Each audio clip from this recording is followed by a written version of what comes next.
Initializing Ethereum protocol. Establishing link to Cloud Citadel.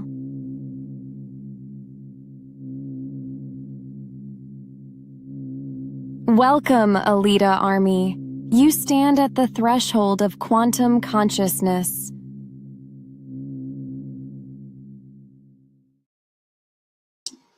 Hoka hey, Alita Army. Welcome to the Alita Livestream of August the 21st, 2026.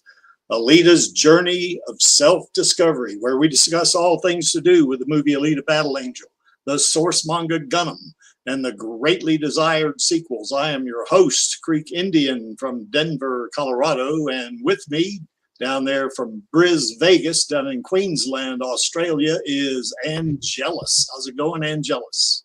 Good day, mates. So what's happening down under? Just patiently waiting for bloody sequels. Yes. Yes. Death Iger. Yes. By the way, that's the reason why that intro I got, you know, the music behind it is by I guess a group called, not group, but well, I guess they are a group called Cold Cinema, and it's I Will Wait, because that's what we're doing. We're waiting. We're waiting for that sequel. So anyway, that's it. So what's going on down there, Angelus? What's the weather? I bet it's getting pretty hot down, or rather pretty cold down there by now, isn't it? It is at the moment, yeah. I wonder where Maxie is. Oh, I don't know. Maybe Vladi. Well, it's pretty late for Vladi. I think he might show up, you know, but I mean, yeah, it's pretty late for him, I think. We got Smendrick out there for sure. But Dark Star Shadow, Snark Dragon. We got Davis Locus out there. That's pretty cool. Yeah, Snark Dragon, of course, for you folks that don't know, that's Lee Lemon. So anyway, he's, I guess he's kind of got a dual identity, you know, for that. So anyway, yeah, Grüß Scott there, Smendrick. You get his deal heute. Oh, here's Vlad's. Hello, hello, hello. From the Shires in the UK. From the Shires, indeed. So what's happening there at the UK there, Lottie? Nothing much. The weather's turned. It's no longer ridiculously hot. Now it's ridiculously cold. Well, that's the way it's cold. God, man, it's hot here. It's like it was below, like 2 days ago, it was like over 30 degrees centigrade, and now it's like 10. Damn. Okay. It's a bit ridiculous, and it's been cloudy all day.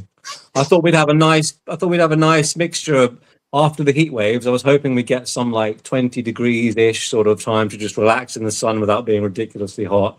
But no, it's just gone straight to autumn, I think. Yeah, it's let's see, what is it here? It's like 90 degrees Celsius. So that's what is that? Do I sound crackly, by the way, or anything? No, you sound good. No, sound. Do I sound better than usual when I'm on my tablet? You're sounding better than usual. Yes. Okay. Well, I'll use it. I'm using a different browser on my tablet. Hopefully, it's better than Chrome. Ah, okay. Well, cool. I tested my voice recording thing just to see if my tablet's microphone was just dodgy generally, but it sounded fine. So hopefully, it was just Chrome being shit. Well, as they would say, shit happens.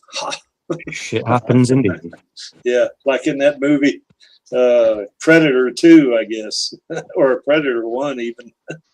Oh, yeah. Yeah, they bring that out. It's kind of like our favorite line in Alita, isn't it? Except I like ours better. What's ours, sorry? Fuck your mercy. Oh, fuck your mercy. I suppose it's a bit like that. Yeah, that's our favorite line. But I mean, ours is on a completely different level. Well, exactly, and that's at least that's Alita Caligridis' favorite line, and it's mine as well. And I bet 90% of the Alita Army, that's their favorite line. What did Alita say about it? Well, when we interviewed her, this was some time ago. I never will forget it because it was funny as hell. Excuse me. Mm-hmm. You know, she got a question from the chat. You know, Maxie was kind of interviewing her mostly, and she got a question from the chat. What's your favorite line in the movie? And she says, "Oh, surely by now," you know. And then she pauses and she says, "Gary, what's my favorite line? And I said it, you know, and everybody cracked up, you know. So, and she said, "That's it." She was great, man, in that interview. Yeah, I'm gonna try and get someone else from the movie soon. Yeah, come on the stream. you know, yeah, we'll get somebody on. I'm the working stream. on it. I'll give it a go when I meet them. Well, I think when we do get somebody on this, if we were to ever get Rose on the stream, which I don't know if we ever will. I mean, We did, Creaky. I got her on already. Remember? well, not for interview, you didn't. You got her just for I got her cameo. on to say hi. Yeah, you did. We appreciate that. Matter of fact, I'll tell you what I'll do. Oh, Full screen it. there we go. Hi, Normie. There you I go. wore this for you. From Oh, your sci-fi yay. fantasy. Hey, Thank you. cool. Welcome, Rosa. Thank you so much. We love you so much. Love you.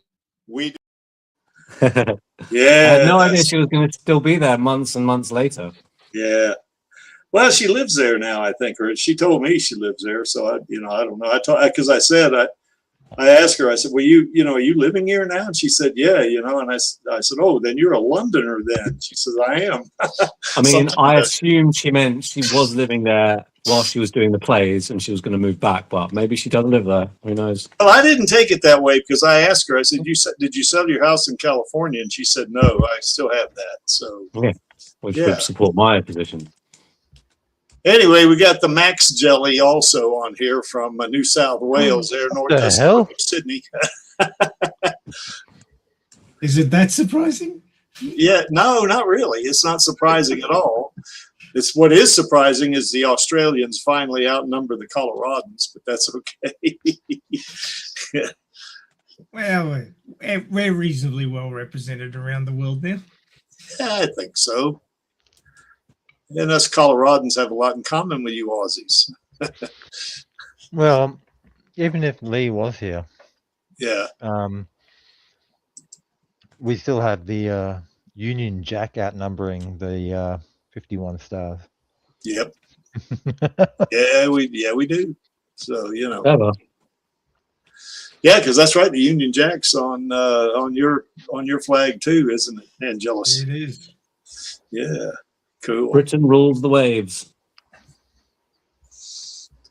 So anyway, well, Britain doesn't rule much of anything anymore. You know that. Shut up, you. We still rule the waves, damn it. Half the map was pink. I don't know. I think Britain's still a pretty formidable force. I think, No, we're all just a big global slop now, aren't we? Well, I think we are. For that matter, I think we are too, Vladi. Well, yeah. Just like all that AI. Yes. Yeah, just like all the AI slop. That's what the world is turning into. Well, I use AI, but I use it mostly to animate, stills. I don't use it to. I mean, I have generate, things like for. I've used it for thumbnails. I've done that, a couple of times. But I literally use AI constantly, every day, all day. Well, I think AI is a good tool. What I don't like about it, of course, is it's putting artists and people like that out of business. But as a tool, it's a tool, So anyway, that's all right. Well, I guess we can move on. I reckon, as they say down south, I reckon. So we still got the Alita sequel petition going. We got the thing has been moving sideways now for the past 2 months, it seems like. And, there's a link below the image on the screen. That link's down in the description. You click on it, takes you to the website. And why don't you throw some more money at it, Creaky? Yeah, well, I tried here a while back, but they wouldn't let me do it because I've already signed the petition. So what I'm going to have to do is maybe see if I got another email or something like that where I can, sign again, and then maybe throw some money at it that way. But, I'll try to get some money into it, but yeah. Donate $1 million. No, I don't want to do that. Put that into the sequel instead. So anyway, but yeah, it's if you haven't signed the petition, please do so. You do have to enter your name and email address. And you know, if you're a little worried about your personal information getting out on the internet, like your email or your name or something like that, you can specify that to be held anonymous, because once you sign the petition, the list of the most recent names that have signed pop up on the left there, kind of overlaying what you see on the left on that image. And it'll just say, if you sign it, it'll just say anonymous. And you know, we want to get this thing moving again, because it's you know, basically we want to keep pinging Disney, or as John Landau said, we want to keep peppering them, you know, and this is one of the ways we can do it, you know, is to pepper them this way. Now we a bunch of us, there's everybody on this stream is peppering them for sure. Yeah. But, sorry. John always loved to dress up in like funny outfits. I can imagine him up in heaven wearing like a chef's outfit with a big chef's hat with his peppering thingy, and he's like twisting it right now from heaven. Maybe sprinkling pepper from heaven down on exactly. Disney, right? And if he doesn't, and if Disney don't do it, he'll keep peppering until like it drowns Bob Iger. Well, Bob Iger's he's not the man in charge anymore. Who's the new guy again? I can't. Josh D'Amaro, but they're all just basically clones of like the same thing. I still have ultimate confidence. You know, I'm really pretty. I'm pretty damn confident we're going to. I'm pretty confident too. It's just like Cameron needs to get his butt in gear. You're like Bon Jovi, keeping the faith. Yes. How does that song go again? You gonna hum a few bars for us? Is that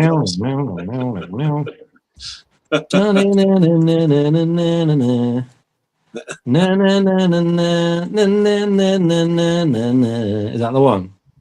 Yep. Is that a different one? Lottie, you can't compete with the Beatles. Gotta hold on to what we've got. Yes, that's it. If you break it on, that's a banger song. That is. It is a good song. There's no doubt. No. God. And give it a shot. Whoa, we're halfway there. Oh, we're living on a prayer. Is that even the right song that we're thinking of? I come back to the computer and it's karaoke time. Shit. Yeah, it is. Yeah. It's the Alita Army karaoke night, basically. So When you anyway, mentioned John Bon Jovi, you can't not do that, really. yeah, exactly. So anyway, we still got a lot of signatures. We are living there. on a prayer, the Alita Army. The prayer for the Alita sequel. Hear that? Said Lottie singing, "The world is okay." Thank you. Should we do Swan Song next? No. This is not a Swan song. Schmendrick, did you sing in that cover we did? Can't remember if you were in the video. You can't compete with Dua Lipa either. True, So, nobody can. yeah. I hope in one of the sequels, it would have to be like the third or something. She could play, you know, be in the movie as Eli. That'd be pretty Definitely. cool. Once Hollywood's got over all this silly woke nonsense, they can have her being like a hot, sexy cyborg pop star. I mean, not pop star, Eli being hot and sexy. Or the pop star one.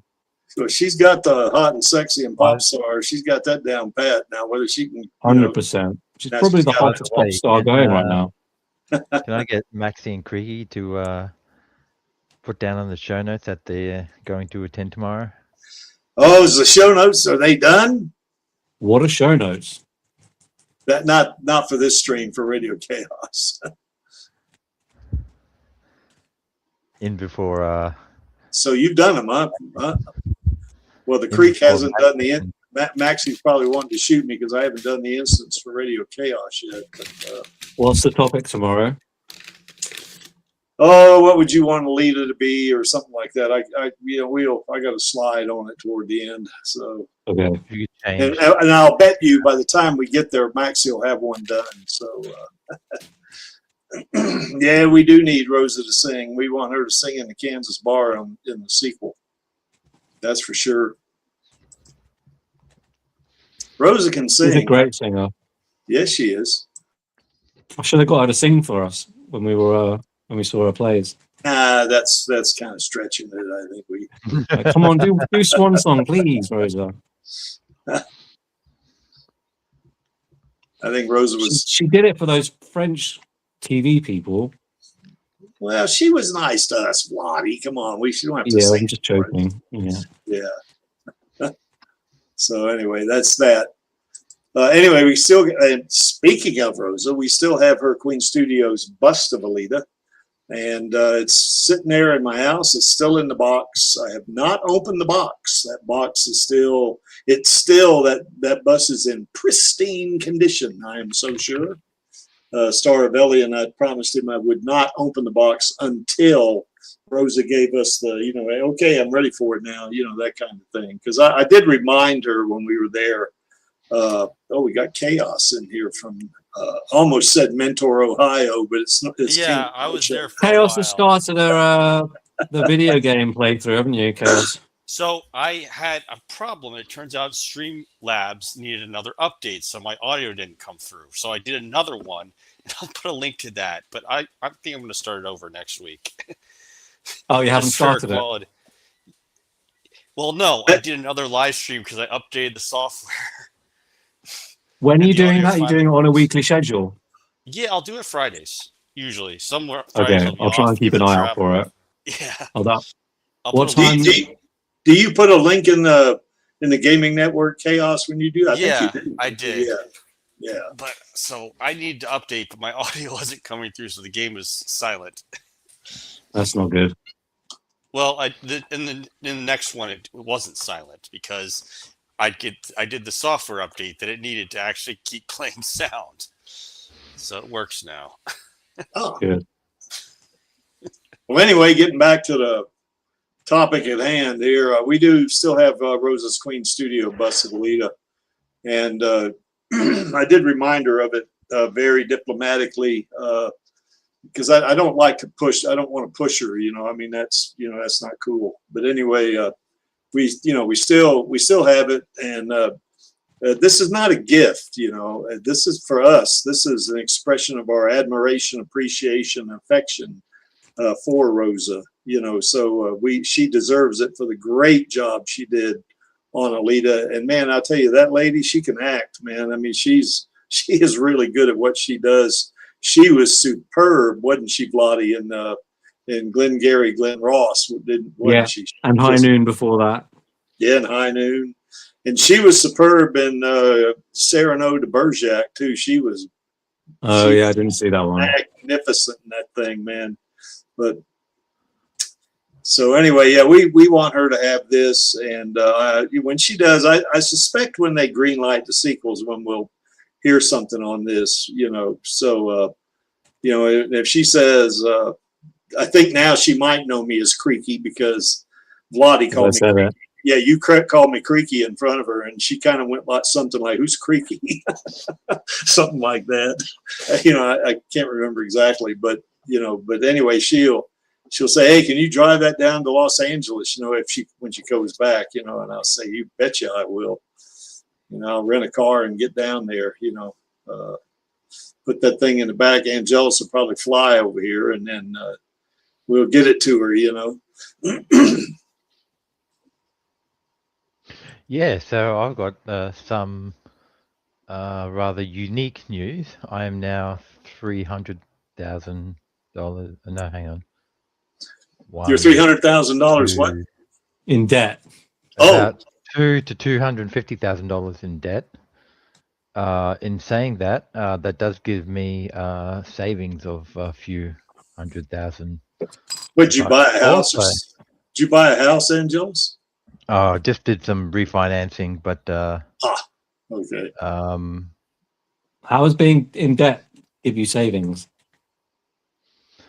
Because it gave me some, unlike most governments, like I said, I don't want to get too political, but unlike most governments around the world, so it's not just any particular side or anything like that, I actually have a surplus. And that surplus allows me to make multiple trips around the world to see our queen. Oh yes, we'll all be going back to Austin soon. Yeah, we get that green light. We're gonna go back to Austin. Oh yeah, We'll all premiere. watch Alita together on Yes. the in Iron City. Yes. That's my dream, anyway. And because I've been to London a few times already, I'll make the premiere, like one of them being in the US somewhere, whatever. Yeah. 'Cause I doubt they'd have a big hoo-ha about it. And I'll tell you what I'm hoping for. I'm hoping that Rosa does a play in Australia. Good one, Craigie. because I will fly my ass down there. That's what I'll do. She's Just never to going to go to Creaky in her life. I mean, she's never going to go to Australia in her life. Oh, I don't know. I love bullying Australians. Well, if she does another play in London, I'm flying back there too. She'll definitely be back to London.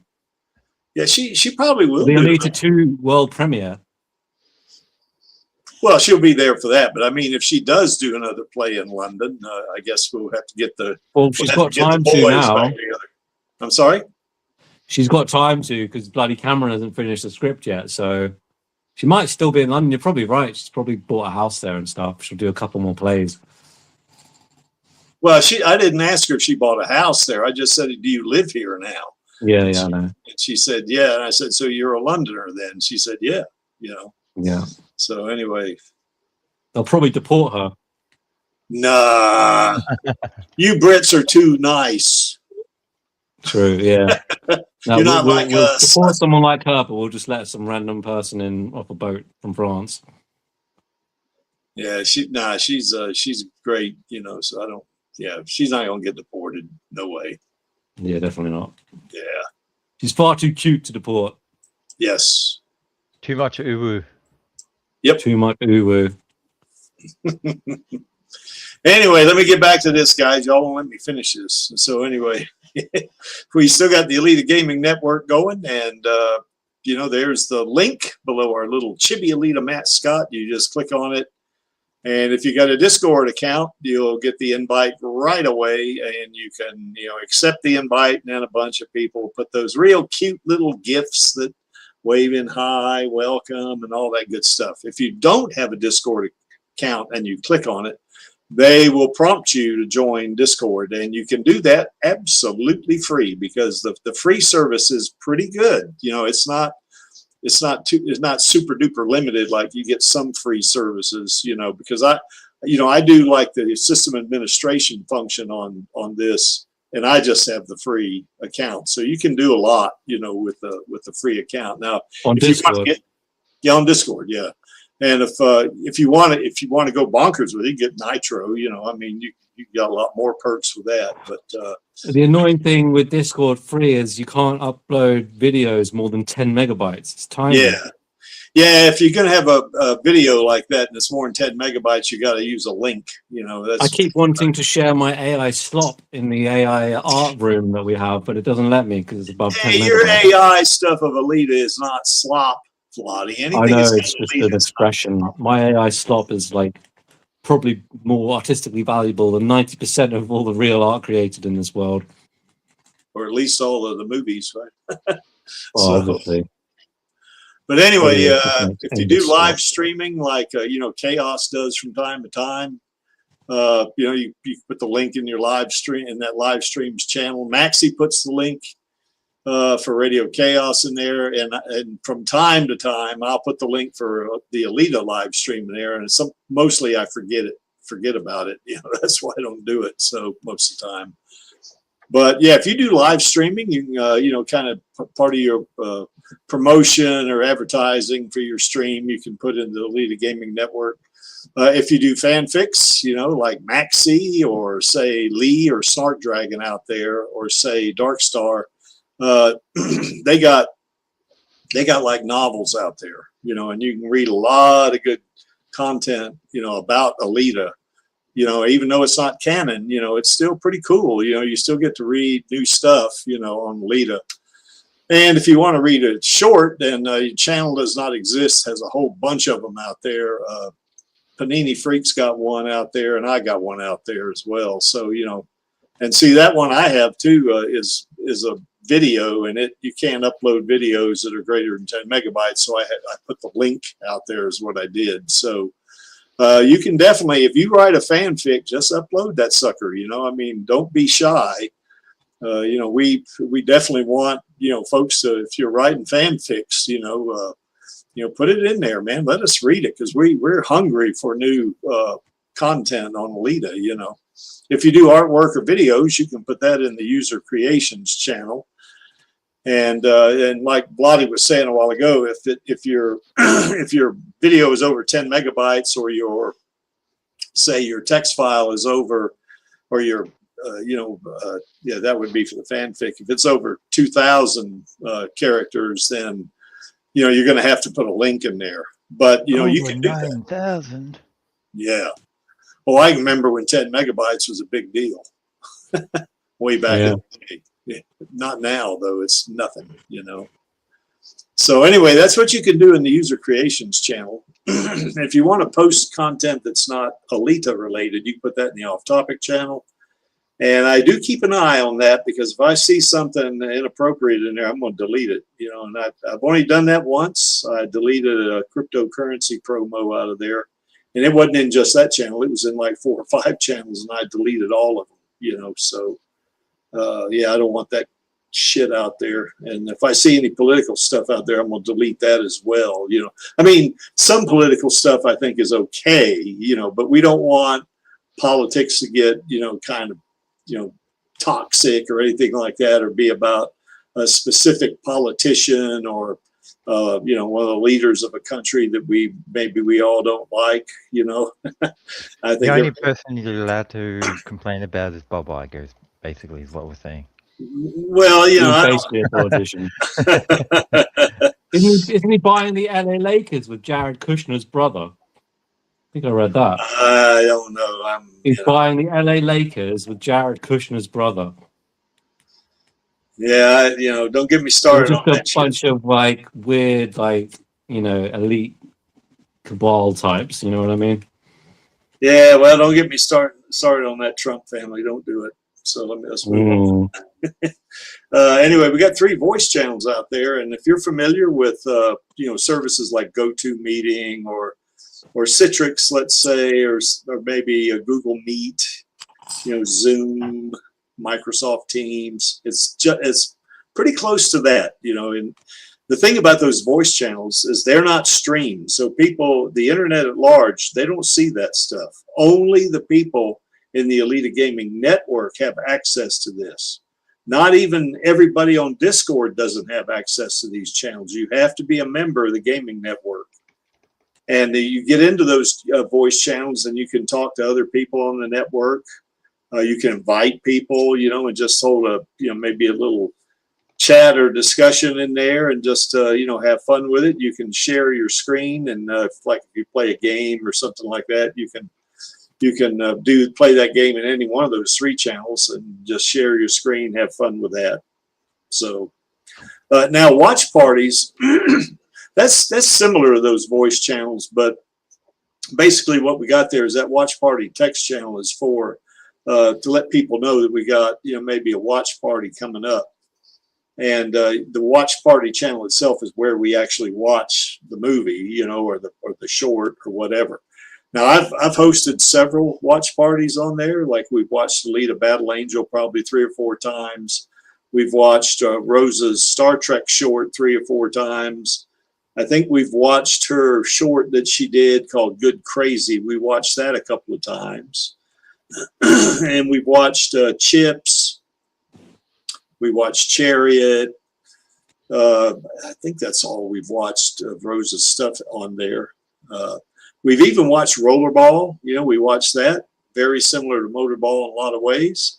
We did watch Ghost in the Shell, both the live action movie with Scarlett Johansson and one of the anime episodes. Now, Maxie and Lee Lemon actually did a watch party in there that they allowed me to join them, where we were watching Murderbot, you know, and that's a pretty good series right there. I enjoyed watching that a lot, you know.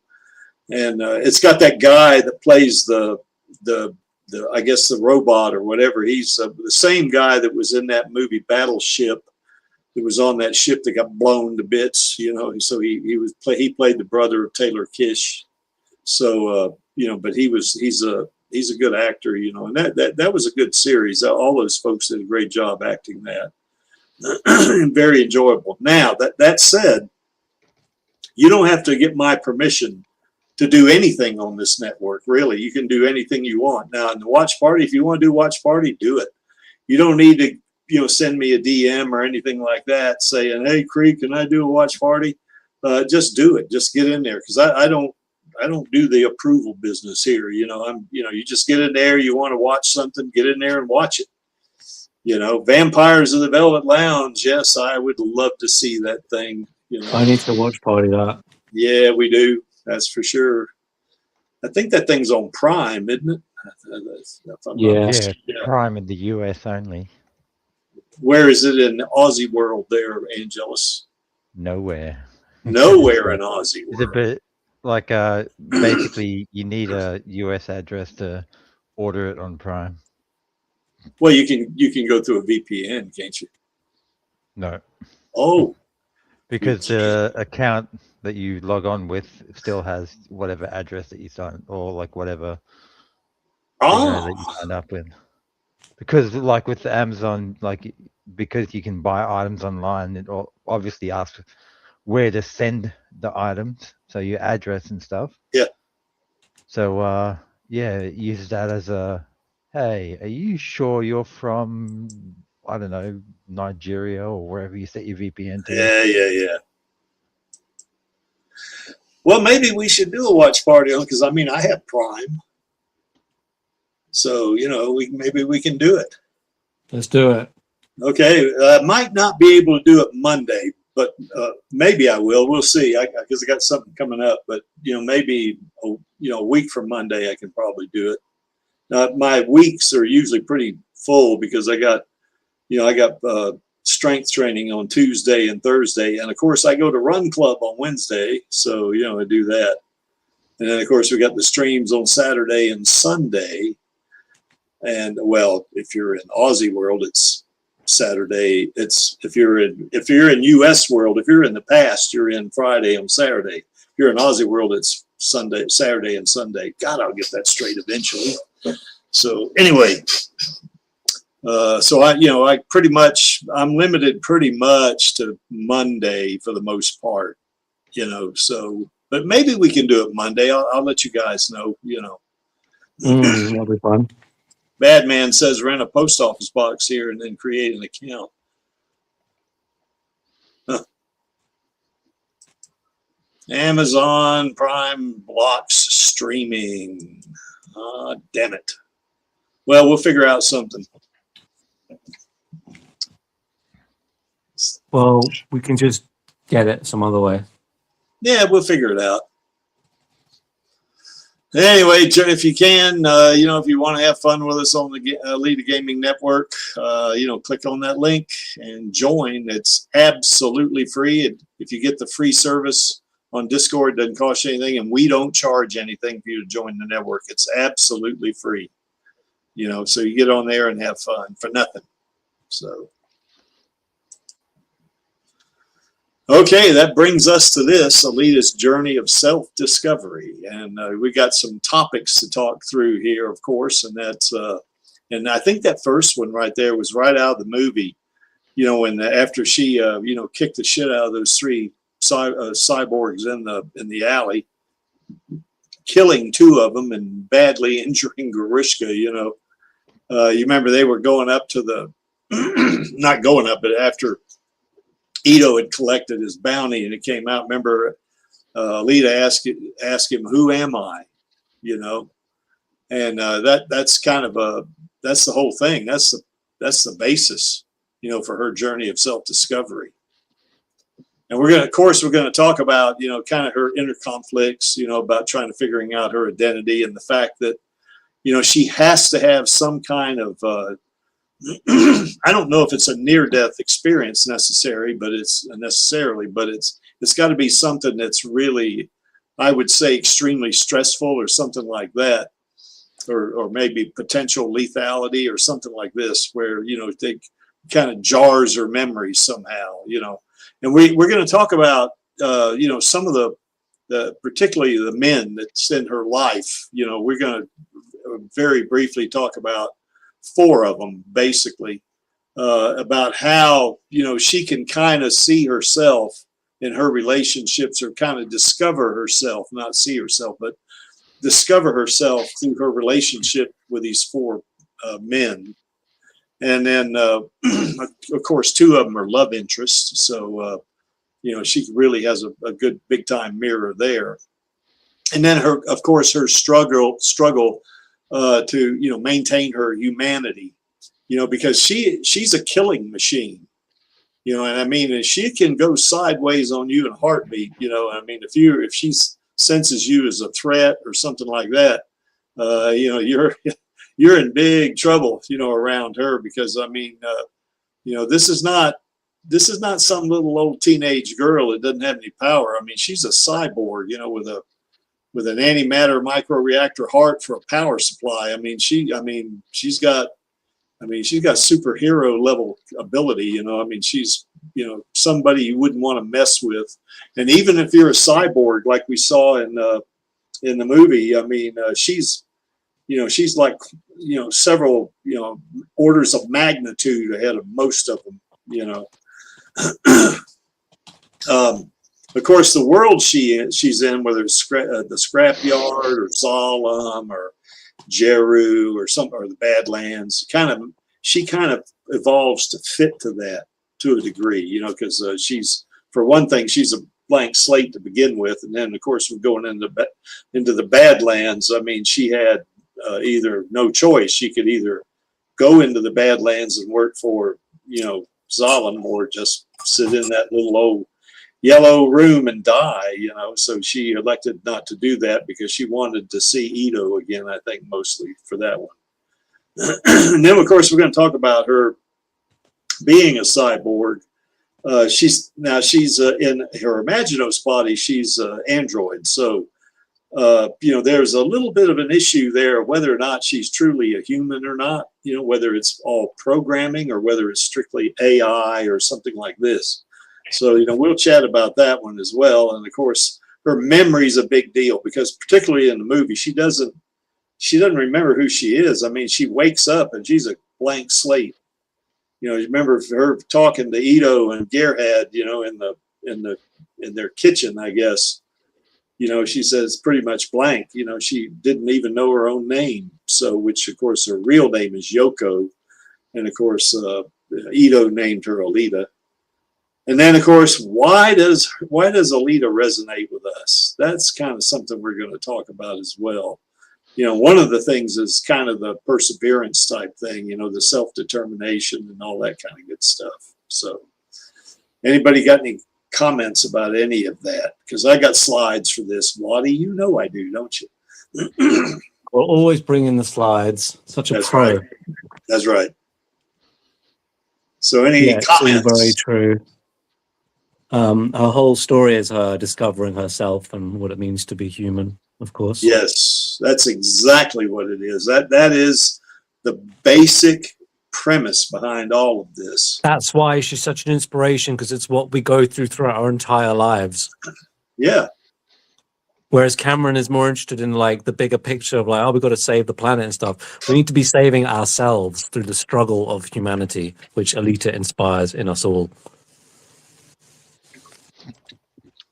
Yeah, she's definitely someone we can relate to, you know, for sure, you know, because she's kind of going through the same kind of struggle a lot of people go through. You know, like who am I type thing. I mean, you know, for me, I don't really worry about who I am. I kind of know who I am, you know, but a lot of people don't, you know, and that's not saying I'm perfect or anything, but, you know, that is an important question for a lot of people. Where did I come from is another one. You know, why am I here? You know, that kind of stuff, that kind of philosophical stuff, you know, is kind of what she's dealing with at some level. Yeah. You know, So remember when she was looking at the moon just before she did all that kung fu in front of the mirror, you know, she said, "The woman in my dream called me 99," you know. So, you know, that's, you know, she just heard that in her dream, you know, or heard that not in her dream. It wasn't a dream, actually, was it? It was fighting Gruishka, and she got into that conflict, and it triggered a memory, you know. So, Flashback. yep. Any thoughts, guys, want to add? Did I miss anything? I mean, there. I don't think so. Professor Maxey, did I miss anything? Well, I mean, it depends if you're talking about the movie or the manga, because the movie kind of moves away from some of the deeper questions of the manga, because, you know, they've only got 2 hours, and you've got to make a story that people will be able to connect to quickly. So the whole who am I and what does it mean to be human thing sort of moves into the background a little bit for the action, and the sort of, they pushed the good versus evil thing to the fore, because that's what a lot of moviegoers connect with. That you know, Nova's evil, and he's got henchmen, and she's fighting against that, which wasn't really Kashiro's point. Yeah. Kashiro's specific point was there is no pure good and no pure evil. Yes. We've all done things that we regret, and some of us are still doing that, but some of us aren't. And that there are always shades of grey. There's never a pure black or a pure white. But unfortunately, for moviegoers, that's not what they go to movies for. I disagree with that somewhat. I mean, he does still talk about how, like, Gruishka, he's almost not completely evil, because he says that he was forgotten there to rot, and so he was sort of corrupted. Or Makaku in the manga. Makaku in the manga. Yeah. Yeah. So it kind of shows that it's not just pure evil. Like, there are things that happen to people that sort of make them who they are. Yeah. Well, that's another thing that the movie sort of had to trim off to fit into 2 hours was there's a lot of backstory for every character, good or bad, in the manga, because obviously it's got more time to go into those things. And certainly it was a recurring theme when Alita was battling a big bad guy. She would get a sort of an idea of what their backstory was. Like, she found out what Japan was going through when she was fighting Zerkapan. She understood what Makaku had been through when she was defeating him. So it's a sort of a recurring theme. Speak of the devil, look what's on TV. What's that, buddy? Can you see? No, we cannot. No. What do you mean you can't see? There we go. Cool. On TV today. Isn't that crazy? Yeah, that's neat. It's on E4. Anyone in the UK, turn on E4 right now. Cool. Just finished our first fight with Gruishka. All right, I better turn it off before the TV license people come That's for an me. interesting thing, actually, because you see how his hat and his coat are wet. Yeah. But it's not raining anymore. I know. I remember that. I know. It's actually supposed to be raining, and they couldn't get the CGI to work, so they just left him wet, and it's sort of unfinished CGI, as it were. Mm. Well, you know, Maxie, here we're not going to just talk about her in the movie either. We got some stuff in here on the manga as well. You know, the manga. There's a manga. Apparently, yeah, I guess. So if Lee was here, he would say he wouldn't know what we were talking about. So anyway, that's the manga is much more complex. I mean, you know, a lot more nuanced, you know, than the movie, of course. And you can't. That's like you say, Max. You got 2 hours. You know, what are you going to do? You know, it's exactly. You're limited to the format. Yeah, exactly. So, plus there's some differences too. I mean, in the manga, there is no such thing as the in the manga, you know. But that's true. Yeah. anyway, but they still, I think in the movie, they still stayed true to the anime and the manga, mostly the anime, I think, except for the fact they played motorball, that's in the manga. So I think they stayed true to it, but yeah, there's no way they could get all that nuance into that movie and keep that thing at 2 hours. So okay, anyway, who am I? Of course, as we said before,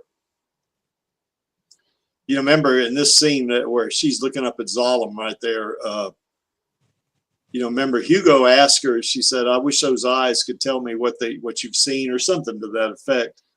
And she said, I wish I could, but because she doesn't remember anything. But, being up in Zalem, or in the manga, I guess Jeru too. I mean, I can't recall. Maxie, did they throw her off of Zalem, or did they throw her off Jeru? I thought they may have thrown her off Jeru. Or Catheres, rather.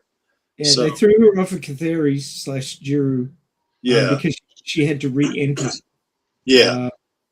Which is because, like just chucking her off a couple of miles up, sure, it would kill normal, flesh bag, but wouldn't necessarily kill the cyborg.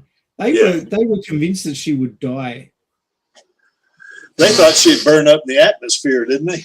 Yeah.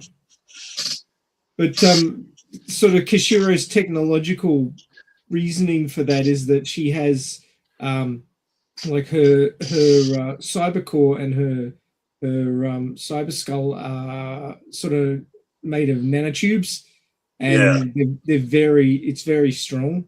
And her a normal human brain has interstitial fluid, which is sort of like blood without the red cells, suffusing it, and it's good enough for biologicals version 1 like us, but she was made for harsher environments, so they replaced it with a gel that has sort of.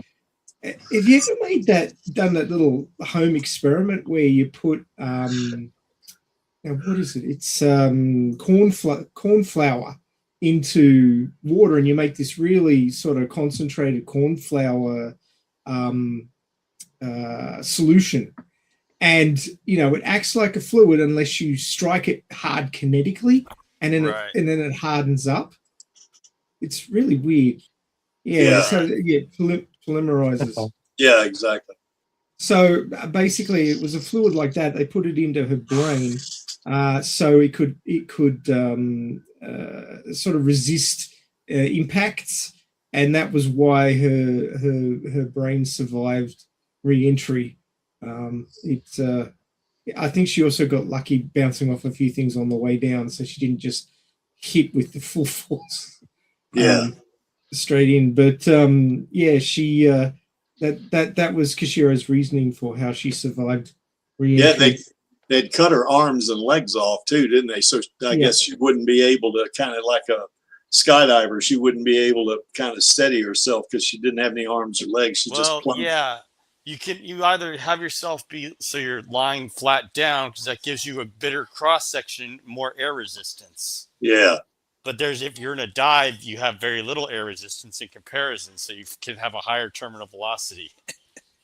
Plus, she probably tumbled down too, because without her arms and legs, she wouldn't be able to kind of get some semblance of control. She'd just be tumbling, because she wouldn't be able to control herself, in any fashion. And of course, being thrown from, geosynchronous orbit, of course, your brain would probably die of not asphyxiation, but hypo. Well, yeah, there's decompression, and that's pretty bad because you have a lack of pressure outside of you, and the liquid and gas inside of you is compressed, so it's a problem. Yeah. Well, with her though, in her brain, she's got that really potent or really strong skull, because of that, some kind of, I guess alloy or polymer or something she has that's protecting her brain, so that's probably why it didn't just, fry or maybe get explode or something like that. I guess, I don't know, but anything, one of the things about her though, and I think we've talked about this on, we talked about this on Radio Chaos once, and I think we talked about it on this stream, is that, her fighting skill is part of her core. So it's not something that her brain has to remember. Now, I mean, probably she does, her remembering it in her brain probably helps to a degree, but I think what happens in her case, she gets into these situations that are pretty dangerous, and it triggers the memory, and it's like her core comes to life, and the core still knows what it's doing, I mean, so she fights. It's like a part of her brain is, I don't know how to put this. Maybe it's like on an external SSD or something like that, I guess, where it just automatically does it. Because, you remember when she fought those 3 cyborgs in the alley, she kind of looked, like holy crap, did I do that? Something like this, when she was after Gruishka, in the manga, she said if I just one more second, he would have been mine, or something like that, to that effect, or was that it? That was in the novelization, I guess. Yeah, novelization. But it seemed to me that she doesn't have to physically remember it in her brain because it's in her core. So part of her, this who am I business, is in her core, not just her brain. So it's not a question of her ego or personality or something like that. It's a question of what is, what's been programmed into her core, so anyway. And of course she balances the, whether she's a weapon, or she's just another person with agency, because when she starts out, when Ito finds her and they, at the beginning, she's just a cute little teenage girl, she doesn't, and she hadn't had any call to remember anything. In the manga, I think there was when I think it was the manga, or it could have been once again the novelization, when that first Centurion come up on her, and she got in that fighting stance and saved that little dog and all that kind of good stuff. She did have some flashes of maybe dark memory that didn't really, congeal, where she saw the memory, like visually all that great, I think. So that was the first thing in the novelization, I guess, so she's a weapon, but she's not a weapon in terms of her brain necessarily consciously remembering the fighting techniques, because that is in her core, So anyway, that's kind of what my take is. I don't know, Angelus, you or Maxie or Chaos, I mean, you read the manga. Does that sound reasonable to you guys, or what? Yeah. A lot of as I've mentioned before, the core is the thing that translates her thoughts. Yeah. Be they higher thoughts or like lizard brain level thoughts into actions in the cybernetic body, and it's sort of like the support system. It's like our spines. Our spines do a lot of work for us that we don't really have to think about. You don't actually think about walking most of the time, and you don't think about breathing. You're just so good at it that you just do it. And how that works is that there's actually nerve clusters in your spine that do the action of walking for you. And it's only when either you think about it where you're putting your feet, because like maybe the ground is a bit uneven, or you've got to step over rocks or something, that it changes from being sort of a subconscious thing to a conscious thing. And there's parts of your brain that run your body that you never think about. Like you never think about your heartbeat. It just does what it needs to do. Breathing, you can think about and you can change it, but like I'm here talking to you right now, I'm not thinking about my breathing, it's just doing it. And now that I'm thinking about it, I can think, okay, I can hold my breath if I want to, but otherwise it just goes on automatic. And it's that sort of automatic part of our biology which saves us a lot of compute time. I mean, if you had to think about walking whenever you were walking, you couldn't walk along talking to somebody. And things like marathon runners, they get into a rhythm and they just don't think about it. They're thinking about something else and just running. And as long as your eyes don't pick up rough terrain, you can just keep going and you don't think about it. And that's what her core does. Her core does that lizard brain sort of subconscious level stuff for the cyber body. So she's got that level there, but it's actually in the hardware, not in the biology, because all that biology's been stripped away.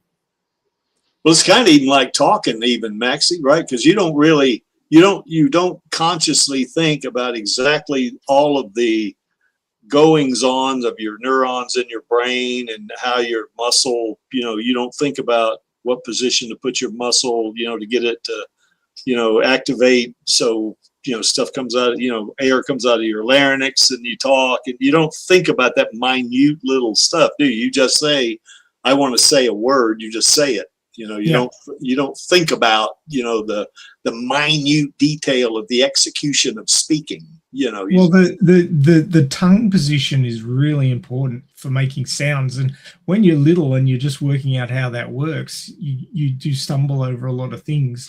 But once you've got that down, you don't think about it. I'm saying complicated sentences and complicated words, and I'm just thinking it, and my mouth is doing it. I'm not thinking about how to do it. So it's very interesting how the body does all that stuff. But the cyber core is that translation unit between the biological and the mechanical, and it stores how to do things and takes it between bodies, and then it has to acclimatize to the new body and then work out how to translate to the new body. And of course, when in the movie, when Alita gets put, I'll say back in inverted commas, into a berserker body, she feels more herself, because that's the translation that her core knows the best. So like you see her staggering around a bit at the start when she's getting out of bed for the first time in the doll body, because that translation is still settling.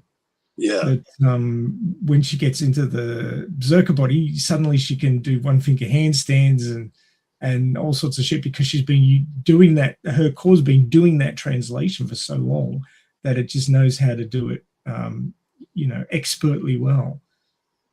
Yeah, it's wild. I look at that picture right there. To me, I mean, I see Rosa in that picture. I mean, it's kind of weird, even though that's a fictional character here, but you can see some of the little likenesses even in that shot. And it's not weird. They took a lot of her features and just sort of molded them to fit with the Alita's anime look. Yeah, there's that one shot too where they're on the kissing bridge where I guess Hugo's kind of running his hand up her arm, and you get a side shot of her, but that looks like Rosa big time right there, to me anyway. So, don't forget there's a couple of pages in. Oh wait, you haven't read it yet. I have not read 10 and 11 yet. Damn it. I got to hurry up and do that. I got to get Angelus off my back. Of course, I don't think that matters, because he'll find something else is what he'll do. Oh, well. But there is a scene where, let's just say she...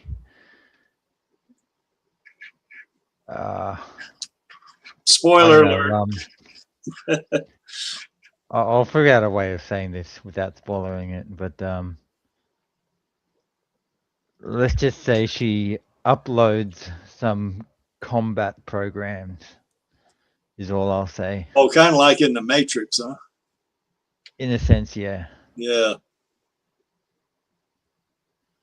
Anyway, that whole thing about who... Oh, go ahead, Angelus. I didn't mean to cut you off. I was just going to say, it's just the way that it happens is very unique and very Kishiro. Yeah. You God, basically got to Kishiro's read volumes 10 and 11 to understand what I'm saying. Yeah, yeah, I have to read it.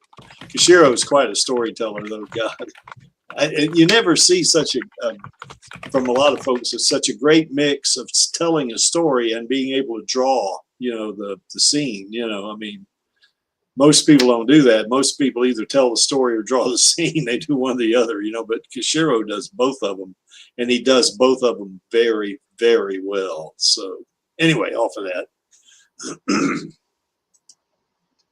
Okay, well, anyway, and we've touched on this on a couple of streams, already, but depending on what body she is in, it kind of influences her, for lack of a better word, personality, or, how she deals with the world or whatever, like, for instance, and of course, a lot of this was predicated, particularly in the doll body, not knowing who she was to begin with. She didn't remember anything. But, and I think a lot of that too is tied back to the fact that her core, certainly has to adapt, to each individual body. Now, the thing about in the movie, the doll body, the berserker body, I don't believe, well, they call it the doll body, but that's not the body that, I don't think they call it that in the manga. She's just in a body that Ito gets spare parts and kind of puts it together, I think, in the manga, but in the movie it's specifically called the doll body. But see, her, as we were saying a while ago, she doesn't really her core doesn't know how, it doesn't do as well managing or executing those subroutines, I guess, to make that doll body work for her like the berserker body does. And I would dare say that probably even the motorball body doesn't, it doesn't work for her as well as, say, the berserker body does. But anyway, in the doll body, she's innocent. She's just a sweet little teenager, 14 years old. But in that berserker body, it's, as she told Hugo, it feels more me. So anyway, she, and of course he said, well, some guys might be intimidated by a girl like you. And she said, why is that? Because you could rip my arm off and beat me with a wet end. She said, well, just don't piss me off, or something like that.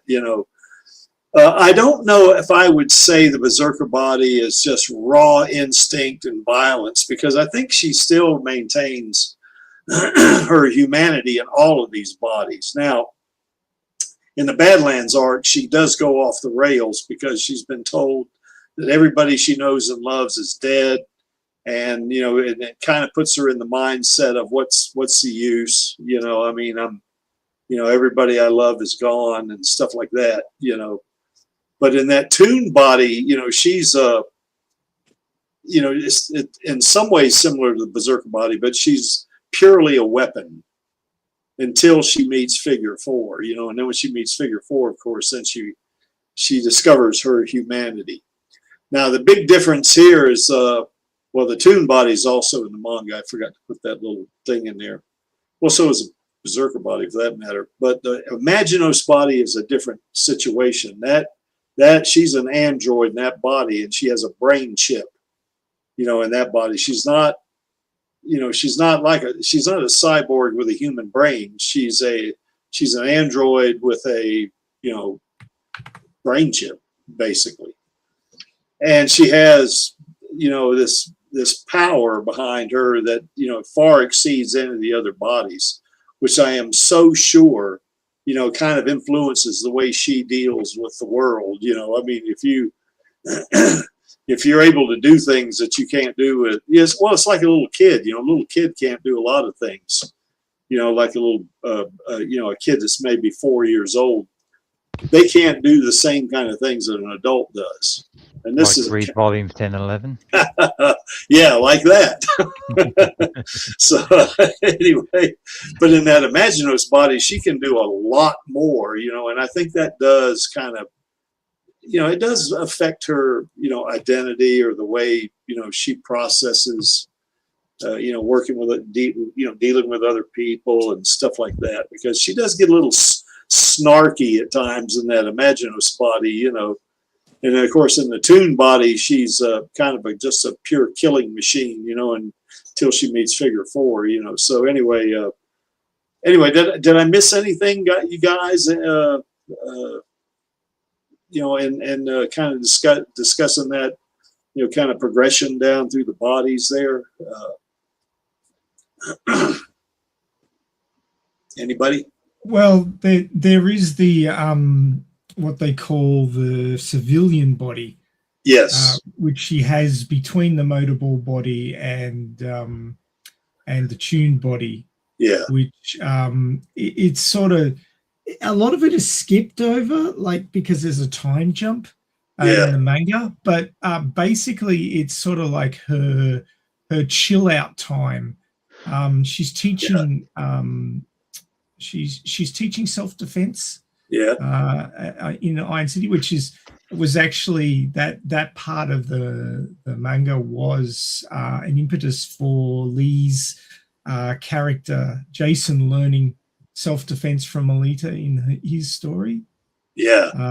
And there's the whole Sonic Finger arc, which is a side story, but it's actually very good. So good that we jumped out of the main manga storyline to cover it, because I really liked Sonic Finger. That was a great little... That was one of my favorite episodes, that thing. Yeah, I really love that one. Yeah. But you know, she sort of goes through these phases, sort of discovery, combat,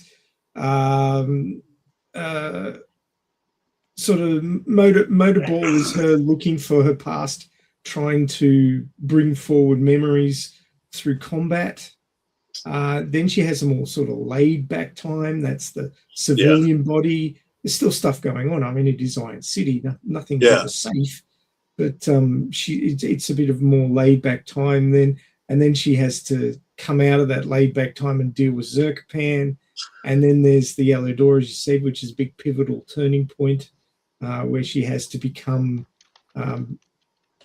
basically, she's not a slave to Zalem, but she is certainly their puppet. Yeah. It's certainly coerced. Yeah. Saying, like, we will shut you off if you don't do we will let you die if you don't work for us. Yeah. Yeah. So and the second part is they plan to terminate her anyways. Yes. Well, yes, they weren't exactly being reasonable in their dealings with her, and they regretted it. But her body went out. You know, we got 5 bodies there. Of course, Imagino's body's got, there's 3 of them, but I think she has been in like 10 different cybernetic bodies, whether either as an android or as a cyborg. And there's the human body too. You know, I mean, she's been in the human body. I mean, at the end of Last Order, she's, you know, there's 2 Alitas. You know, there's there's the Imaginos 2.1 Alita, and then there's the human Alita, you know, that Figure 4 runs off with, I guess. So, and I'm so sure that in her human body, she's going to react.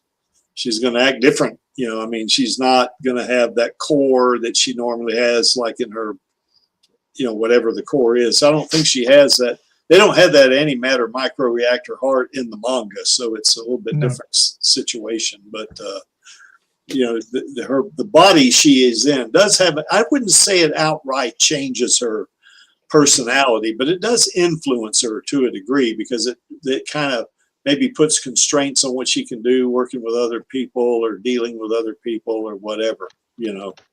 So anything else?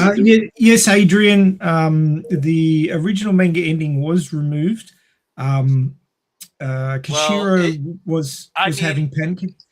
Here's what I'm saying. Like, yeah, the original series has an ending, but it's not the ending you assume if you go into Last Order and beyond. I guess that's the best way of saying it. If you go into Last Order, then no, that's not the ending it assumes happened.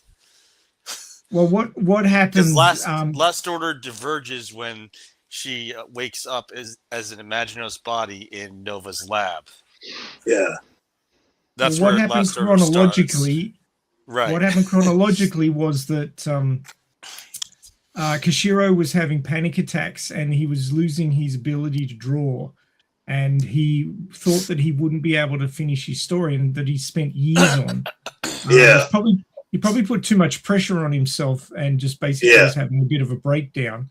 So he decided to rush the ending because he wanted to complete it. So that's what the last volume of the original series is a rushed ending. And then after he finished that and the pressure came off, he calmed down and decided a couple of years later that yes, he could continue, and he wanted to continue the story anyway. So he went back and created Last Order and basically retroactively trimmed the original ending off at the baby bomb and then moved forward from there. Yeah, not only that, but he also approved of the video game and the extra plot that has for Martian Memory. Oh, I didn't know he approved that. I mean, it's Kishiro Productions, so Yeah, I think okay. that's his. Well, technically, then there's 4 Imaginos bodies. Well, yeah, I mean, there's Imaginos, but you get only one upgrade in Martian Memory, and that's what you keep for the rest of the game. Yeah.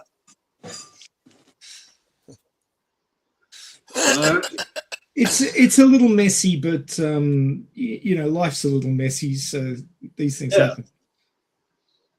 Stuff happens. Yes. Right. So, and for reference too, the video game was released in August of 1998. So, in between when this original manga run ended and before Last Order was released. So, some similar ideas you can find in the video game and Last Order. The Zot was in the video game released in 1998 before Last Order. The first volume of Last Order came out. Guys, sorry, I've got to head off. I'll see you tomorrow on the stream. All right, Lottie. See you then, buddy. Bye. I mean, I would take a stream to talk about what happens in Martian Memory and how it's different. You can probably put 2 streams together or more. Do you want to set up a topic for that in Radio Chaos sometime? Because we'd love to have you on to talk about so that. what I'll do is I'll make a PowerPoint. I'll export it to a PDF format. I'll send it to Creek, and we could talk about Gun of Martian Memory, the video game. Okay. Because how it's different. I know next to nothing about the video game, so I would like to know about that. The only thing I know about is watching Chaos play it. Yeah, I mean, I originally was playing, just recorded the Japanese version of the game, the original, but now I'm playing the modded English, and they have a Spanish mod now. I'll have to hunt it down, but what's her name? She was asking me about how to get a hold of the. It wasn't Miss Lee, was it? No. It was. Cranberry, that's it. Yeah, she was KranberriJam, yeah. And it says like, no, it's me, Chaos. I just changed my channel name. On the Discord, she was asking me like, where do you find Martian Memory, the new English version? And it's like, yeah. Yeah, so that's so maybe she'll have it on her live stream. I don't know. I hope so too. So anyway, as we were saying, Alita, you know, she does do things a little differently in each body, and a lot of that has to do with the fact, you know, it's, you know, certainly a different body has different capabilities and stuff like that. You know, I don't think it changes her memories any, you know, but I mean, because she doesn't start out with a memory anyway. So now this one, you know, I don't know about mirrors as much. I mean, I kind of struggle with this a little bit, but you know, these individuals, now what you see, what I have here in those images, I think are the characters that have a positive effect on her. Den and Zapan, you know, they have a negative effect. So I didn't put, you know, and plus I didn't have enough room to put them on the slide. So certainly Ito, you know, being kind of like a father figure, you know, kind of molds her, I think, a little bit. You know, he's, you know, she had maybe adopts by kind of maybe by osmosis to a degree, you know, the kind of morality, I guess, or the ethics or whatever you want to call it, you know, that kind of helps, you know, influence her, you know, as a human being, you know, because I think she is a human being. And of course, with Hugo and Figure 4, they're love interest. And that kind of brings out a softer side in her, you know, a little bit, you know, even no matter what body she's in, because knowing Hugo, you know, she was in the doll body and the berserker body. And with Figure 4, she's in the toon body, you know, so she was able to adapt to them, you know, to deal with them as love interests, you know, even though she was in 3 different bodies, you know, with the 2 of them. So, and I think that, but they still influenced her, you know, I mean, certainly Hugo, I think Figure 4 was a bigger influence on her myself than Hugo, because I think all Hugo was he was just the boy that was there when she first, you know, for lack of a better term, regained her sentience or something, you know, I think Hugo is kind of a thing where you kind of learn that he was wrong in certain ways. Yeah. I mean, I also say in a way Chaos was kind of a thing because it was really up to Chaos to defeat Den, and it was really up to, it is a situation where she can't really solve his problems, but she can tell him, yeah, Chaos, you can do this. It's not impossible, but it's really up to you, Chaos, to win that battle of yours. And yeah. he did. Yeah, I guess Chaos, I could have added Chaos up here as well, because I mean, you know, he, even though that's not a love interest for her, that he still had a positive effect on her, I think. I mean, or at least she respected him, you know, I think. It was a situation where she couldn't win that battle with Den. Chaos had to do it. And it's just like, yeah, and it happened in Last Order too. It's just like, I can't do this, Chaos. You have to win the battle down here. Yeah. You have to, and it's interesting to watch that because, you know, when Chaos is a kid, he remembers that bird went up and the Netman shot the Netman shot the bird with the gun. Yeah. And, you know, and now when he sees the paper airplane coming down, which I could show you how that paper airplane is folded later on. If I know how to record it. But yeah, and now you have a bird, you know, a paper bird coming down to you.